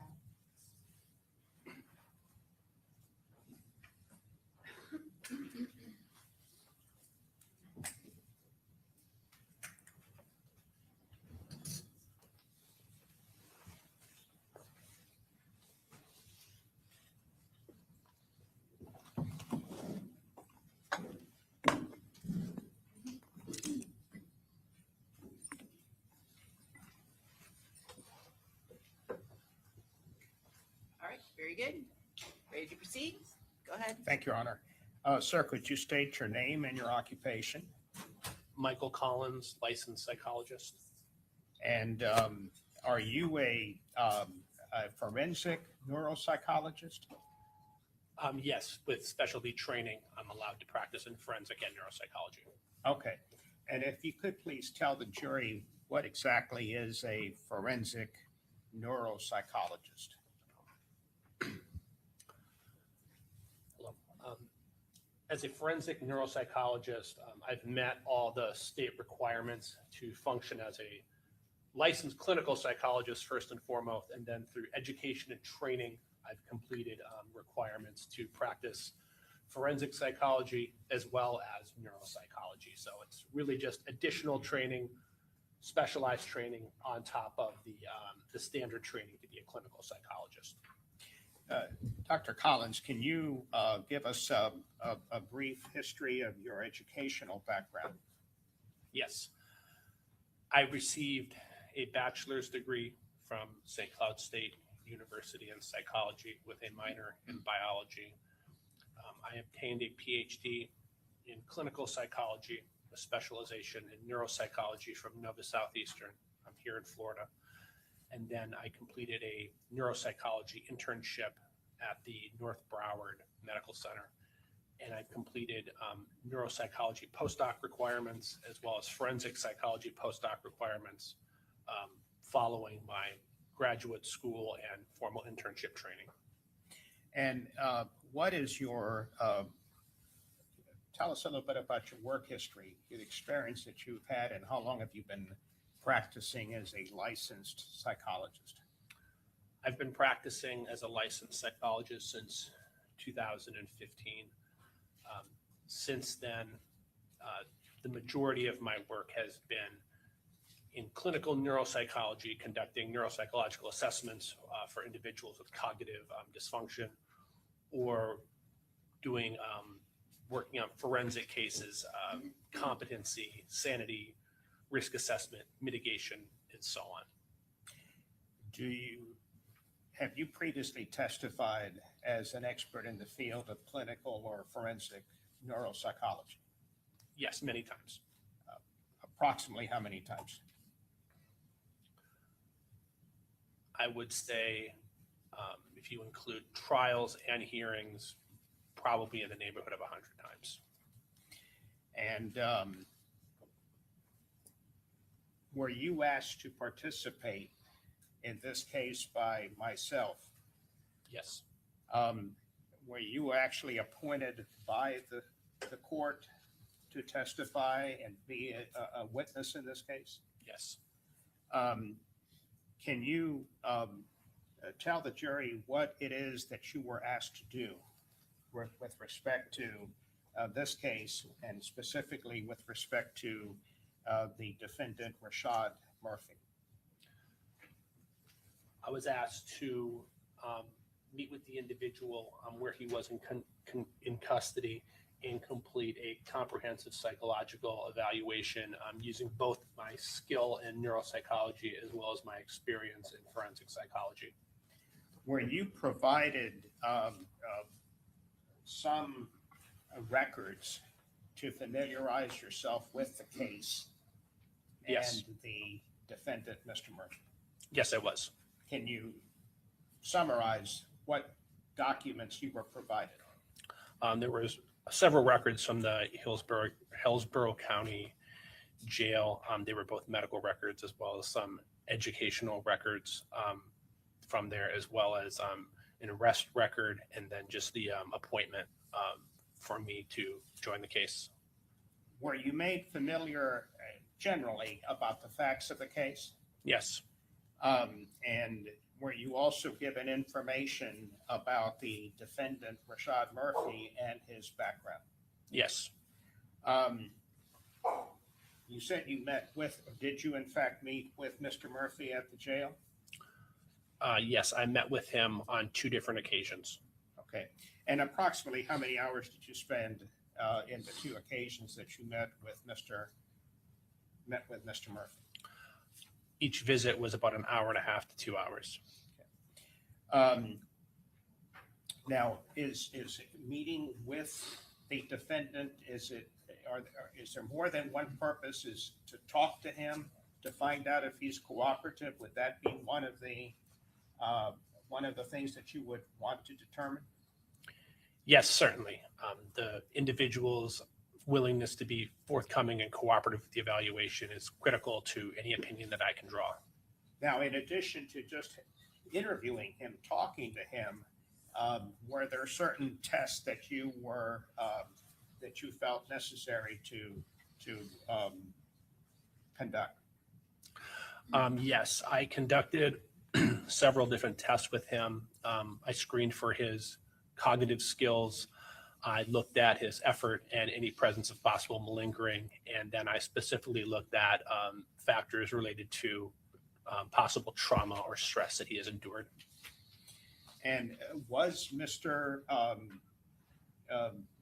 Murphy cooperative with you? Yes. And I think you mentioned, and we can go back to it more specifically, but you mentioned one of the things would be to determine whether or not there was any malingering going on, correct? Correct. And did you find any evidence that he was in any way malingering? No, my opinion that I took away after meeting with him was that he put forth his best effort, and any measures that I administered, he was able to pass, showing that there was no signs of poor effort on his behalf. Now, if you could go a little into detail about the different tests that you conducted to give the jury an idea of what each test, what is the purpose of each test, and what your findings were. Yes. There's really 3 different levels of the testing that I completed for this evaluation. One was really just a basic cognitive screening to get some type of understanding of what his cognitive functioning would be, and if there would be any cognitive factors that would potentially be of interest for the case. He completed both a cognitive screening that looks at various cognitive domains, as well as a pre-morbid intellectual test. Both of those measures came back as average functioning, indicating his overall intellectual skills were in the average range, and there was no red flags with regards to any of the cognitive screening that I conducted. I also administered multiple measures of effort and malingering testing. Those are important just to ensure that the results that I'm getting during the evaluation can be indeed considered to be valid and reliable, and that his reporting to me can be considered to be accurate. And then specifically for this case, I conducted some measures in relation to his mental condition. In this case, it was post-traumatic stress disorder. And so I administered multiple checklists as well as conducted a comprehensive interview with the defendant in order to get a feel for how significant, were there any events that brought on trauma, and would this be something that relevant to what I was asked to do in this evaluation. Now, I will ask you a little bit more specifically about what you just mentioned, the post-traumatic stress disorder. But in addition to the test, you interview him, correct? Correct. And is part of the interview information about his background, his childhood, the environment that he grew up in, things of that nature? Yes, that is a portion of the clinical interview that I conduct. Okay. And do you compare what he's telling you to the records that you were either provided with from the jail or from other sources? Yes, when they're available, I can, yes. Okay. And did you find any inconsistencies between what he told you and what the records reflected? No inconsistencies that I was aware of. Now, what did you find out about the background that he grew up in, the environment, the community that he grew up in? His upbringing, I think, would be considered to be turbulent in that he was in an unstable household. His father was in his life for portions of his life. He had a good relationship with his mother, but his mother had substance abuse issues.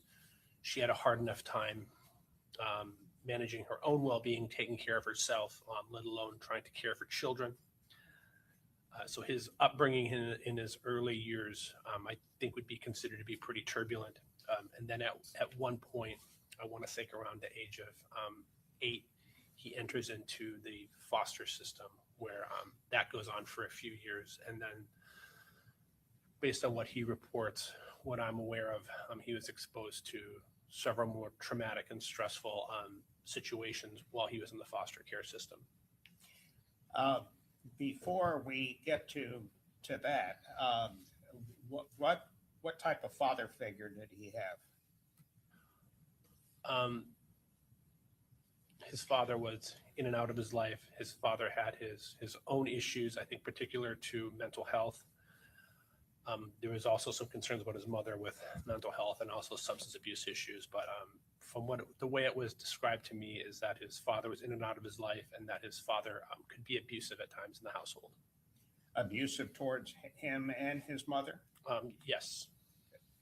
And at some point in time, did his mother have a remarried or had another significant other that became part of the household in which Mr. Murphy grew up in, the stepfather? Yes, I'm aware that there was a stepfather that was part of his life growing up as well. Was there also evidence of physical abuse during that relationship? Yes, that I'm aware of. Okay. Now, you mentioned foster home. Do you recall how old he was when he was actually placed in a foster home? I believe it was him and his younger brother were both put into foster care. I believe that he was in school at the time that he was taken from the school, brought into foster care. And then he was in that system for, like I said, multiple years. And he had described some of the families that he had lived with as being abusive towards him and his brother. So even after he was taken out of his house, his family home, and placed into foster care, did you determine that he actually had faced additional physical abuse while in foster care? Yes, physical as well as mental abuse.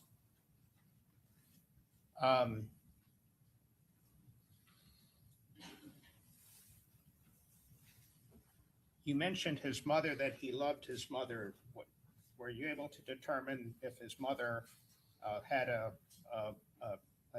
drug addiction problem? From what I understand, his mother had both mental and substance abuse issues, and it impacted her, being a mother and her ability to take care of her children. Are you, from your records and from your interview, did you determine if Mr. Murphy had any male role model in his life? He was close with his grandfather, and I know that as he got older and he was involved in sports, he had a good relationship with coaches through high school.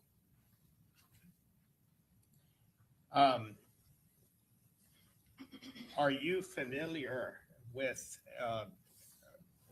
did you gather information about the neighborhood, the community that he grew up in when he wasn't in foster care? From what I understand, it was a pretty tough neighborhood with violence throughout the area that he grew up in. Are you familiar with an incident that happened in 2023 when he was shot at? Yes, I'm aware. Please tell the jury about that. In 2023, I believe he was in a car and another vehicle or somebody came by and they shot at the vehicle, I want to say like several dozen times. What did you do? Were you able to determine his relationship with his fiance, his relationship with his children, and his relationship with his siblings? Are you able to provide any information about that? Based on what he told me, he had been in a relationship with the same woman since high school. I want to say like 15 or 16 years. They had, I want to say, 4 children together, and then that they were also helping take care of his younger brothers after his mother passed. Are you familiar with other childhood friends or some of his childhood friends that were actually killed? Yes, he told me that. And these are things that he experienced? Yes.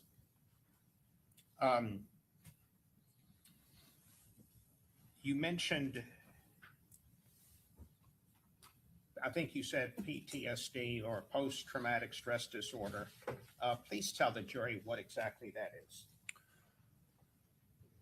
Post-traumatic stress disorder is a mental condition that's diagnosed by psychologists like myself as well as psychiatrists. It is a mental disorder that is unique to other mental disorders in that for PTSD, there must be a known etiology. The known etiology is the stressful event that then perpetuates the symptoms after that. For PTSD, you need to experience the symptoms for a number of months, and it's considered to be a chronic condition in that it's not a condition that just goes away. It's like a disease. It's a condition that can act up and be severe, but then, through treatment, through medication, it can start to remit and it can settle down and stabilize some. But a lot of that is really just depend on the type of treatment that the individual engages in. So PTSD, it's a mental condition. The unique part of it is that there's an etiology. There may not necessarily be a known etiology to other mental health conditions, but for PTSD, we're able to identify an etiology or multiple. Is that what you have or what is your diagnosis with respect to to Rashad Murphy after reviewing records and conducting tests and interviewing him? I diagnosed post-traumatic stress disorder. Now, I think you've already said, is it something that can be cured? I wouldn't say cured. It can be treated, and based on treatment, the symptoms can stabilize or they can remit. But you should really look at PTSD the way you look at any other type of disease, in that the disease state can have periods where it's more active and severe, and then with proper treatment, the condition can stabilize and become less severe. If you suffer from PTSD, is it something that can affect your judgment in making day-to-day decisions? Yes, it could.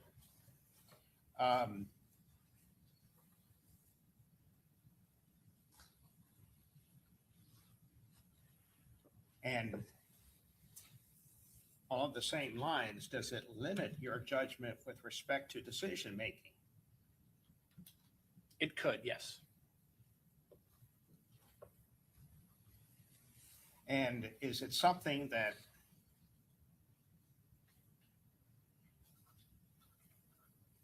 can limit insight into clinical conditions and legal problems? Yes, it could.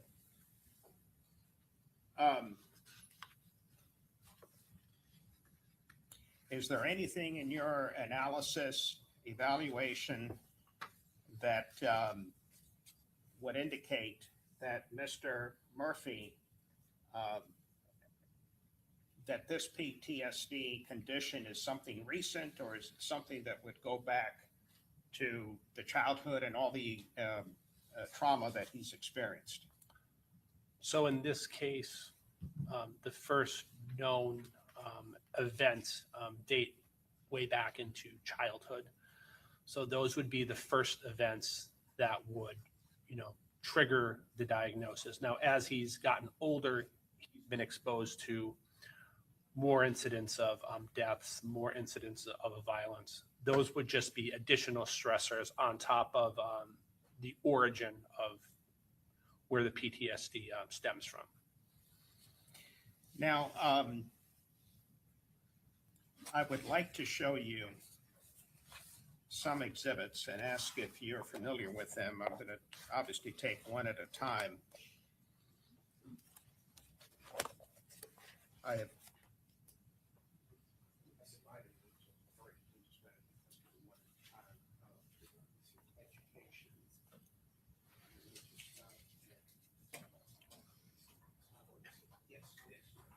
No objection, Your Honor. Okay. Are you seeking May I to approach- admit? Are you seeking to I admit? am seeking to admit Defense Composite Exhibit 1, Defense Composite Exhibit 2, and Defense Composite Exhibit 3. Okay, admitted.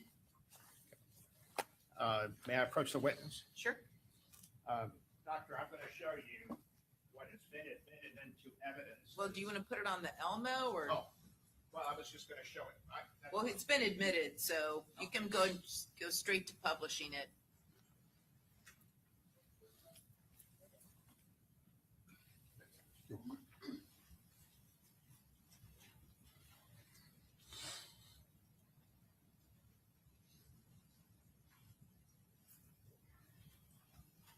How do you adjust the size? I'm sorry. My glasses off, I wouldn't be. Okay. So that's why. Okay. If,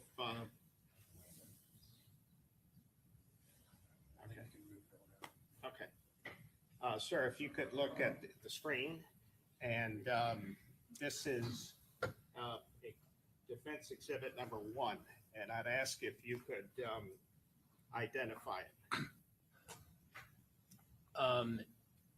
This is a high school diploma for Rashad Murphy. Okay. And related to that, part of the composite exhibit, do you recognize or having seen that before? This is an official GED transcript. And does this indicate or support what Mr. Rashad told you, that he did complete his GED requirements and got his high school diploma while incarcerated at the Hillsborough County Jail? Yes. Now, I'm also going to show you Defense Exhibit number 2, which is sort of a different category, but I'm going to have to take them pretty much one by one to see if you recognize these documents.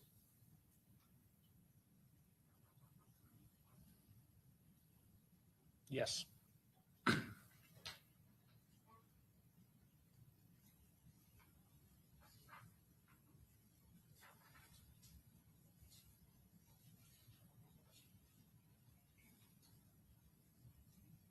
Yes.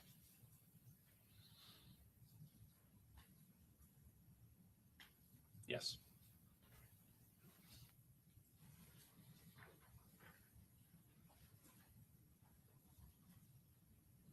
Yes.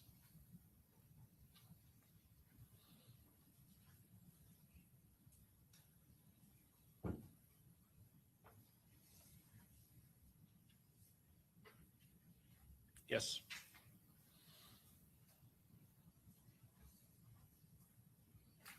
Yes. So far, these exhibits that I've shown you, what do they represent? Religious coursework that he was completing while he was in custody. Okay. And are you aware that he also taught some classes to some inmates, Bible classes? I'm not sure if I heard that before. Okay. Also,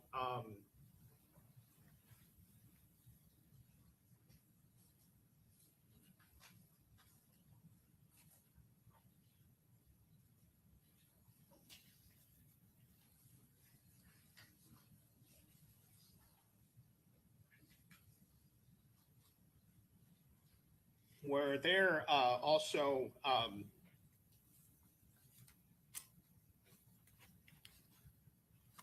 other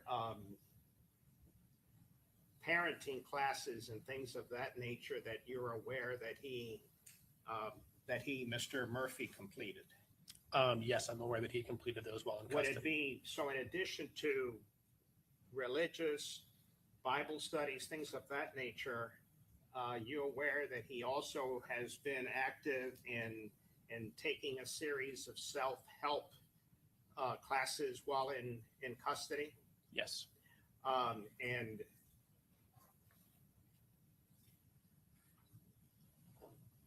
this is Defense Exhibit number 3. Does that suggest 15 hours of parenting skills instruction? Yes.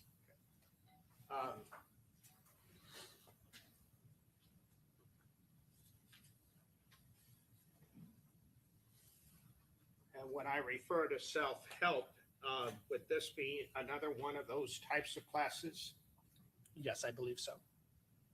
as well as this one being emotional regulation? Yes. And this one would be Alcoholics Anonymous for the general population? Yes. Do this activity that Mr. Murphy has participated in while in custody, would it suggest that he has taken a as positive approach as you can when you are in custody? I'm not sure everything that he was offered, but it does show that he put forth effort to completing some of these educational requirements while he was there that he would see to be helpful. Did you see any records whatsoever that he has been a problem while in custody? None that I'm aware of. Do you have any opinion as to whether if he spends the rest of his life, he's sentenced to life in prison, that he would be a troublemaker or otherwise, as opposed to a troublemaker, someone who would be a positive influence to other inmates? It's impossible for me to predict the future. Certainly, he would be encouraged to put forth the same effort in any correctional setting, to participate in their mental health services, to participate in any parenting programs, to participate in any religious programs. Those are services that should be available that, would be recommended for him to continue doing going forward. Backing up a little bit, before he was incarcerated, did you determine, do you have an opinion or able to determine if he pursued lawful employment?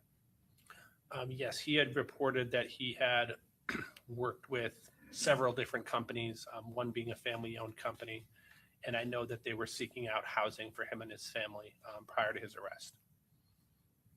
And did he, any indication that he, and I think at one point, did he also work for his grandfather's lawn service? Yes, that was the family company. Are you aware about him helping raise his younger siblings,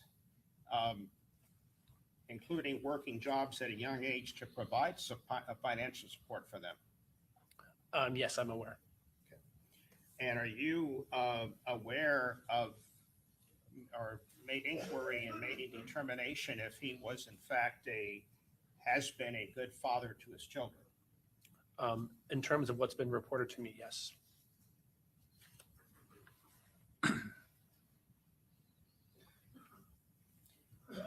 And are you aware, sir, that the defendant, Mr. Murphy, has no prior felony convictions?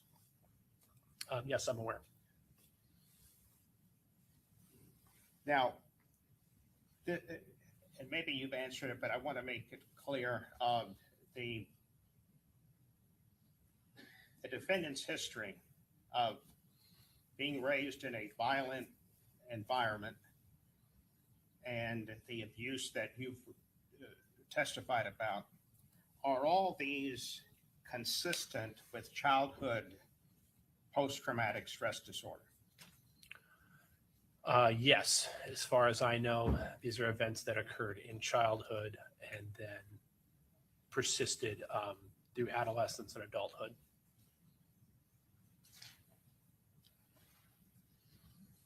What type of treatment do you believe would benefit Mr.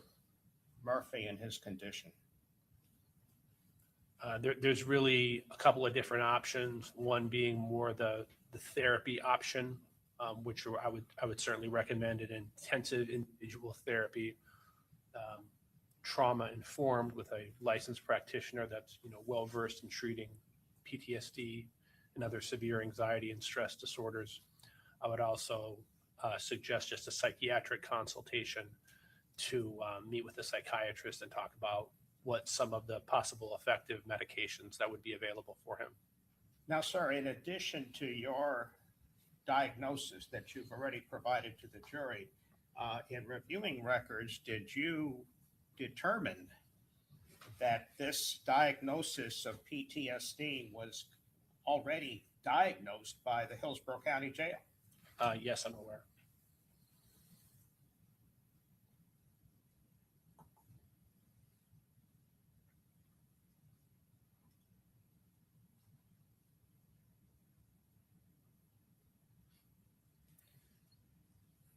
When arrested, are you aware that at that time that he was arrested, he was raising 6 children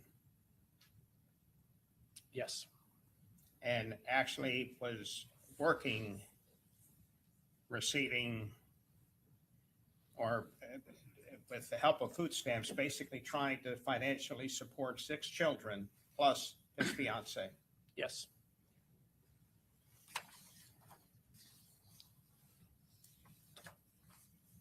I may have a moment, Your Honor. Yes.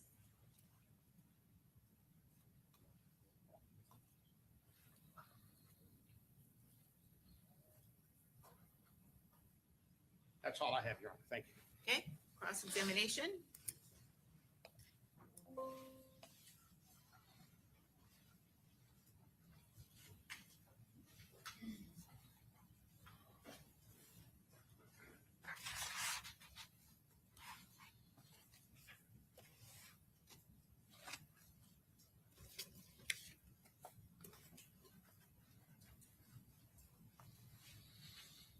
Good morning. Good morning. Doctor, you are, just to clear this up a little, you're not a medical doctor, correct? That's correct. Not a psychiatrist? That's correct. Okay, so in fact, one of the things you're recommending for the defendant is that he have a psychiatric consultation for evaluation for potential medical treatment, Yes. which would include medications. That would be up to the, Well, potentially include medications. potentially. So let me ask you about the Hillsborough County records that counsel asked you about. He asked you, didn't the Hillsborough County jail records, medical records indicate he'd already been diagnosed with PTSD? The records had shown that they had previously treated him for anxiety and depression. Okay. So, and that could be a result or a causative effect from PTSD. There's many overlapping symptoms between PTSD, a general anxiety disorder, a depressive disorder. A lot of the symptoms do overlap. Okay. Now, you would agree with me that depression is not uncommon in people who are incarcerated in the jail, awaiting trial or awaiting sentencing. Certainly situational depression or adjustment disorders would be common for individuals that are, maybe in custody, they have pending legal situations and whatnot.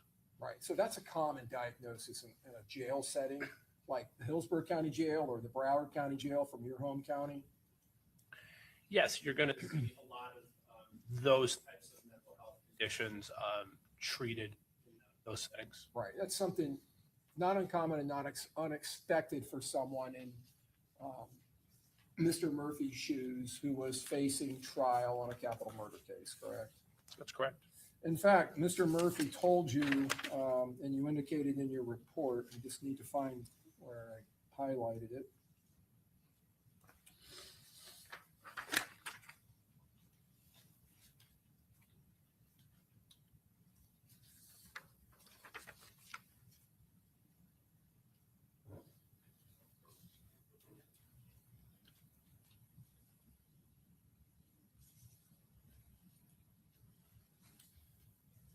He reported, and I'm looking at page 2 of your report, Doctor, in the second to last full paragraph.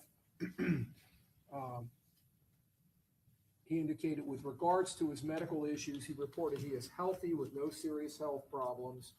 He reported his primary stress now is in relation to his legal case, right? That's correct. And he reported to you that he has suffered from anxiety and depression. He's now in the jail taking medication for depression and anxiety while in jail. Just reading from your report. Yes. Okay. And just to add on to that, anxiety is also not an uncommon event for people who are incarcerated in the jail setting awaiting trial or sentencing. In general, depression and anxiety are the most common mental health diagnoses, not just in correctional settings, but just in the general population. And your testing of Mr. Murphy, Rashad Murphy, for premorbid intelligence and cognitive status is that he's functioning in the average range. That's correct.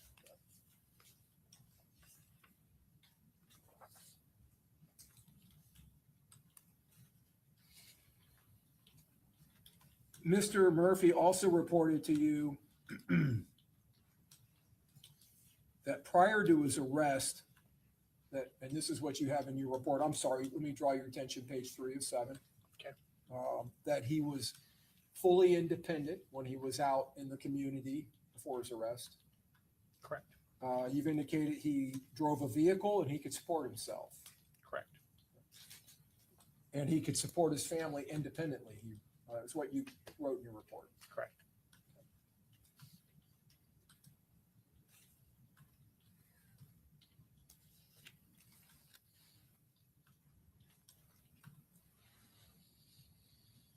He had indicated to you, and from what you learned in this case, he was a very good athlete when he was in high school. That's what he told me, yes. He excelled at football, I believe, Yes. And he, in fact, he had dropped out of school in the 10th grade because he wasn't allowed to play football anymore or participate.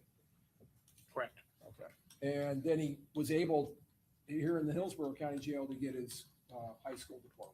Yes.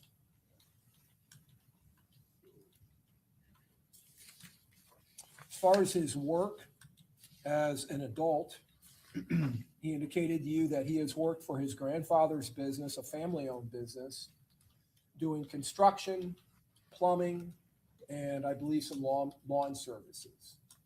Yes. Okay. And he also reported to you that he'd worked for Amazon? Yeah.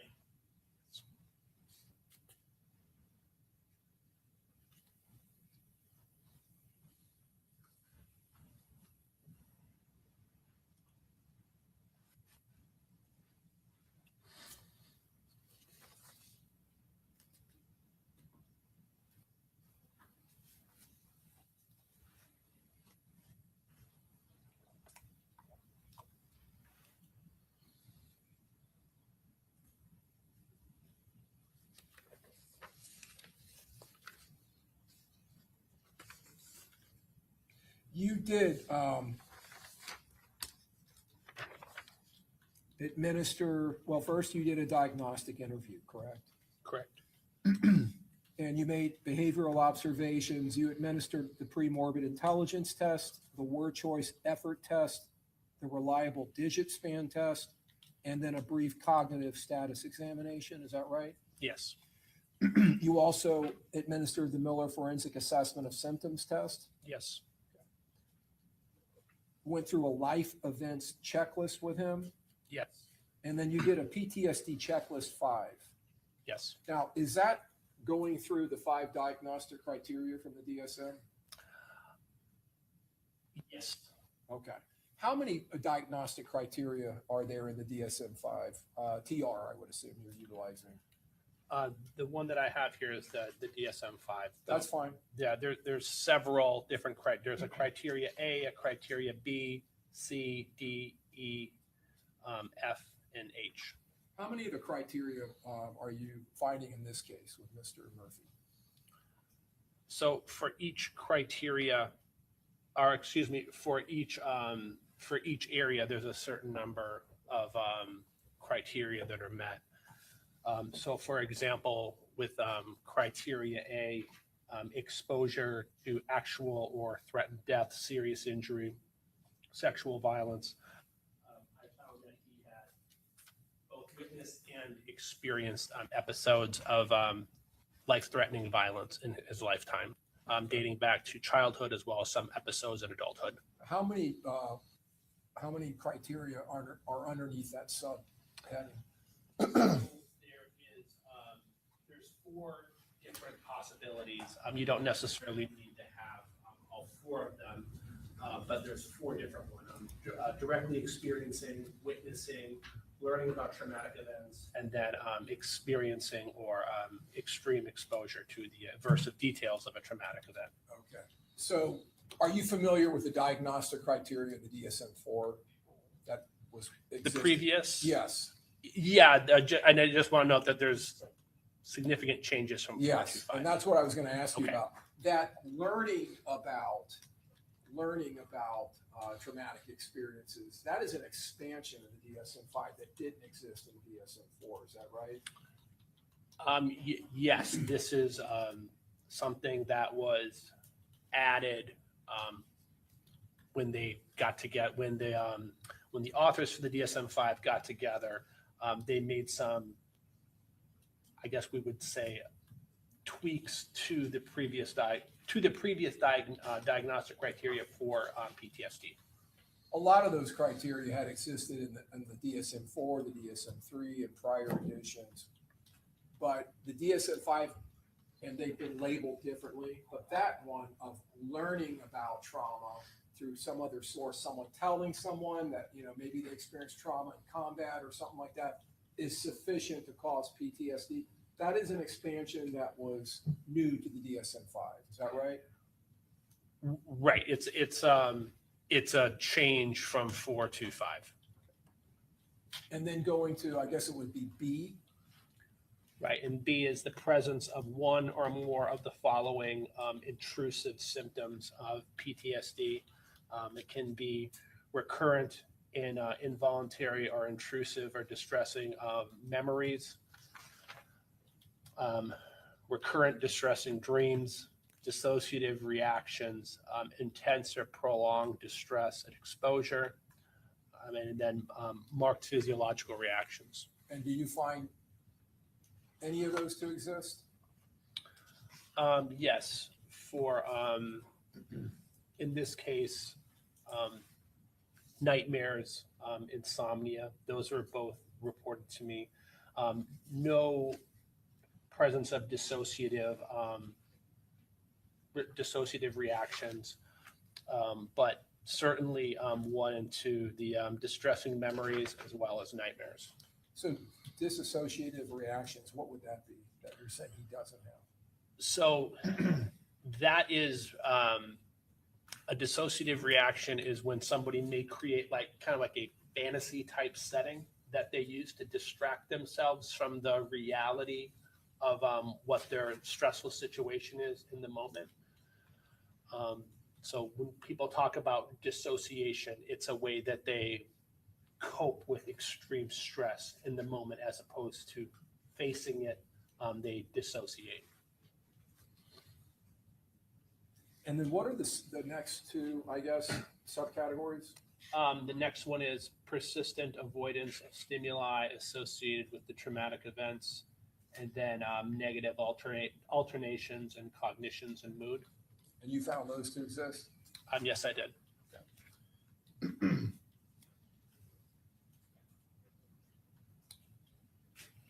Now, you were provided some records. You were provided educational records and medical records from the Hillsborough County Jail staff, correct? Correct. And we saw some of that here. We saw the diploma where he was able to get his high school diploma while in the jail. Yes.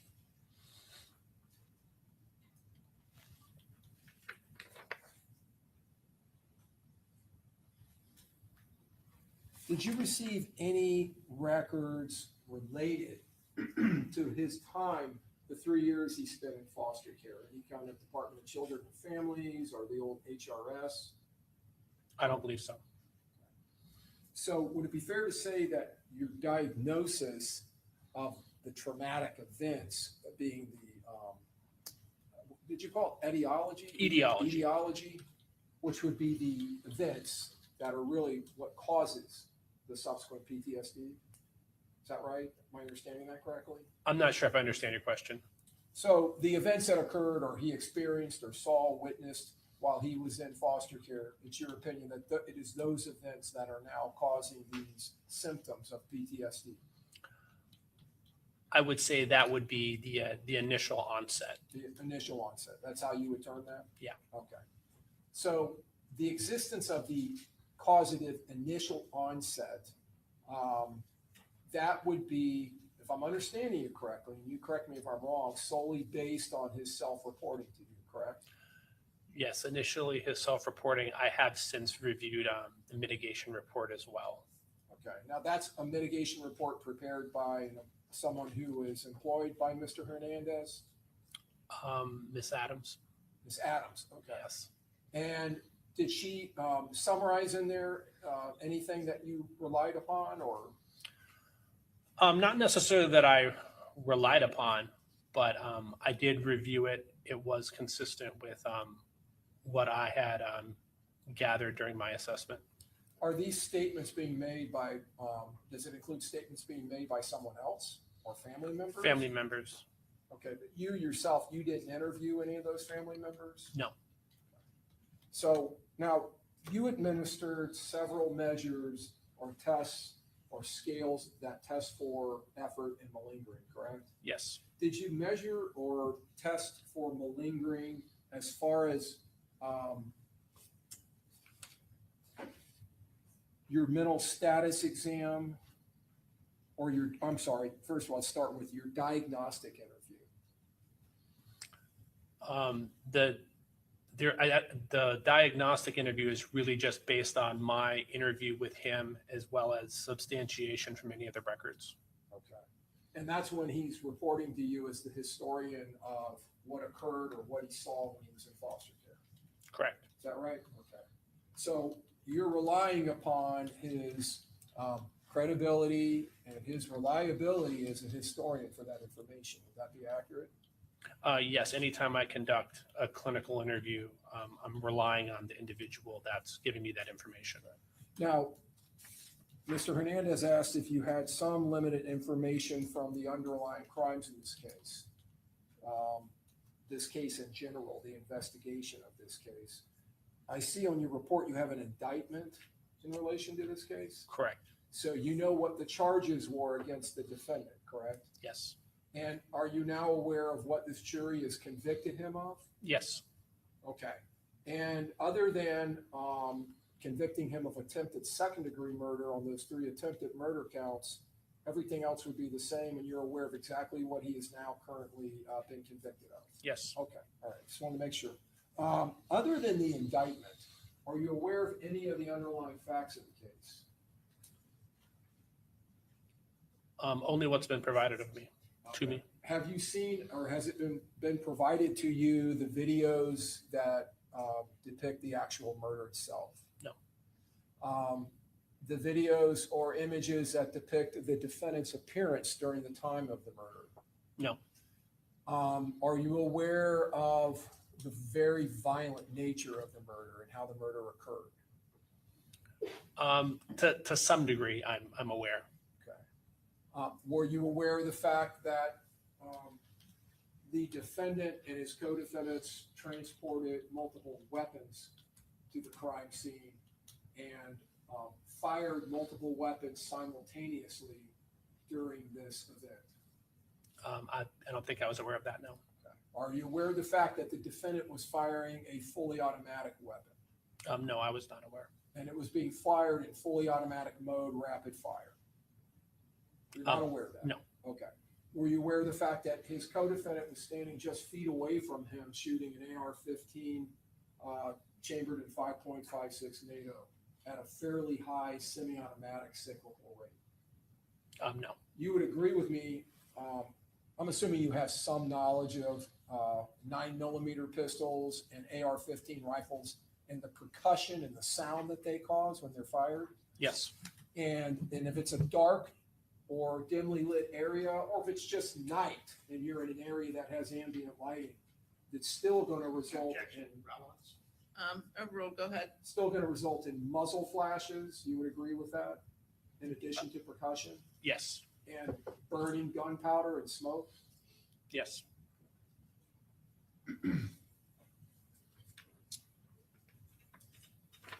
Are you aware of the fact that the defendant, after this murder, after leaving the city of Tampa and returning back to Jacksonville, to his home city, that he shortly thereafter drove one of the vehicles used in the murder and fled the state? No.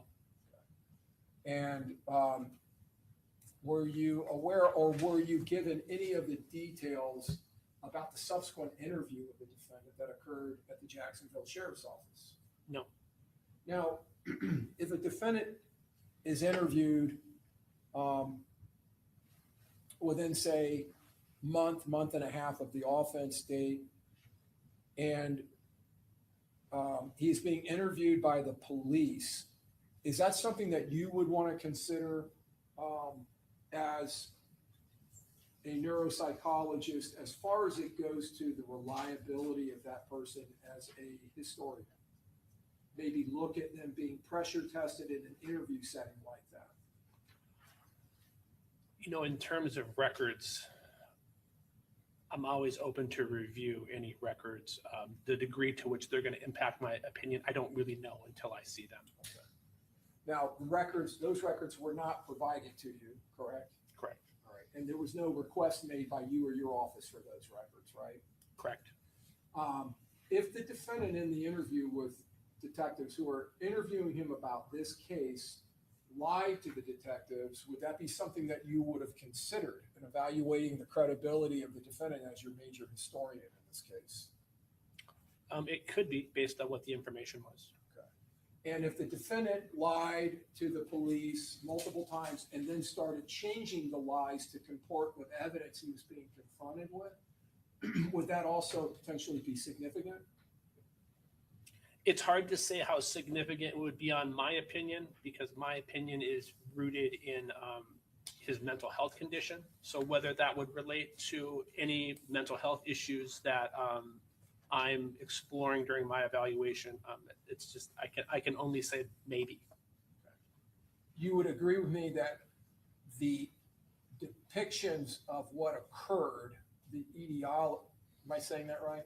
Etiology? Etiology, yes. Etiology of this PTSD that you've diagnosed the defendant with, what he actually saw and experienced is coming directly from the defendant's mouth. You may have some documents where he has told other people something similar. Is that right? I'm not, what's the question? Well, let me rephrase. The major source of it is the defendant. Yes. Anytime I'm conducting an evaluation with a person trying to determine their condition, my primary source is going to be that individual, their responding, their results, their information, and whatnot. The defendant, just jumping, I don't mean to jump around, but going back to what he related to you about school, he told you he got good grades, right? I believe so, yes.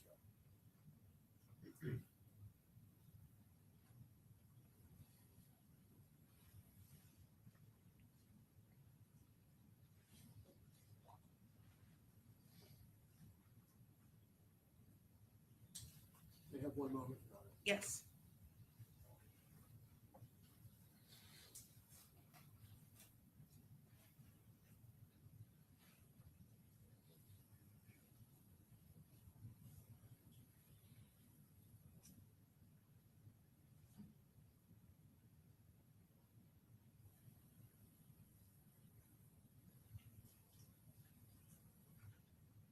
Thank you, sir. I have no further questions.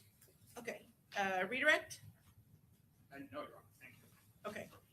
May this witness be excused? Yes, sir. Okay, thank you. Free to go. Thank you.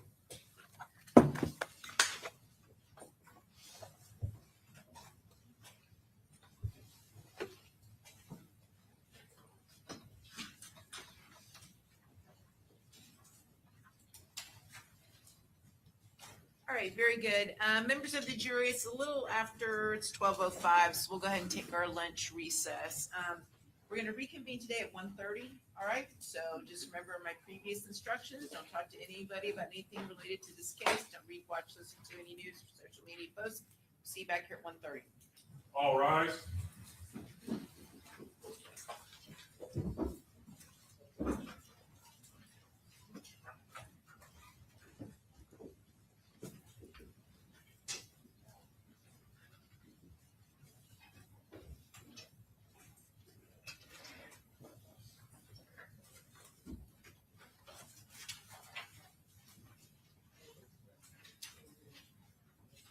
All jurors are out there.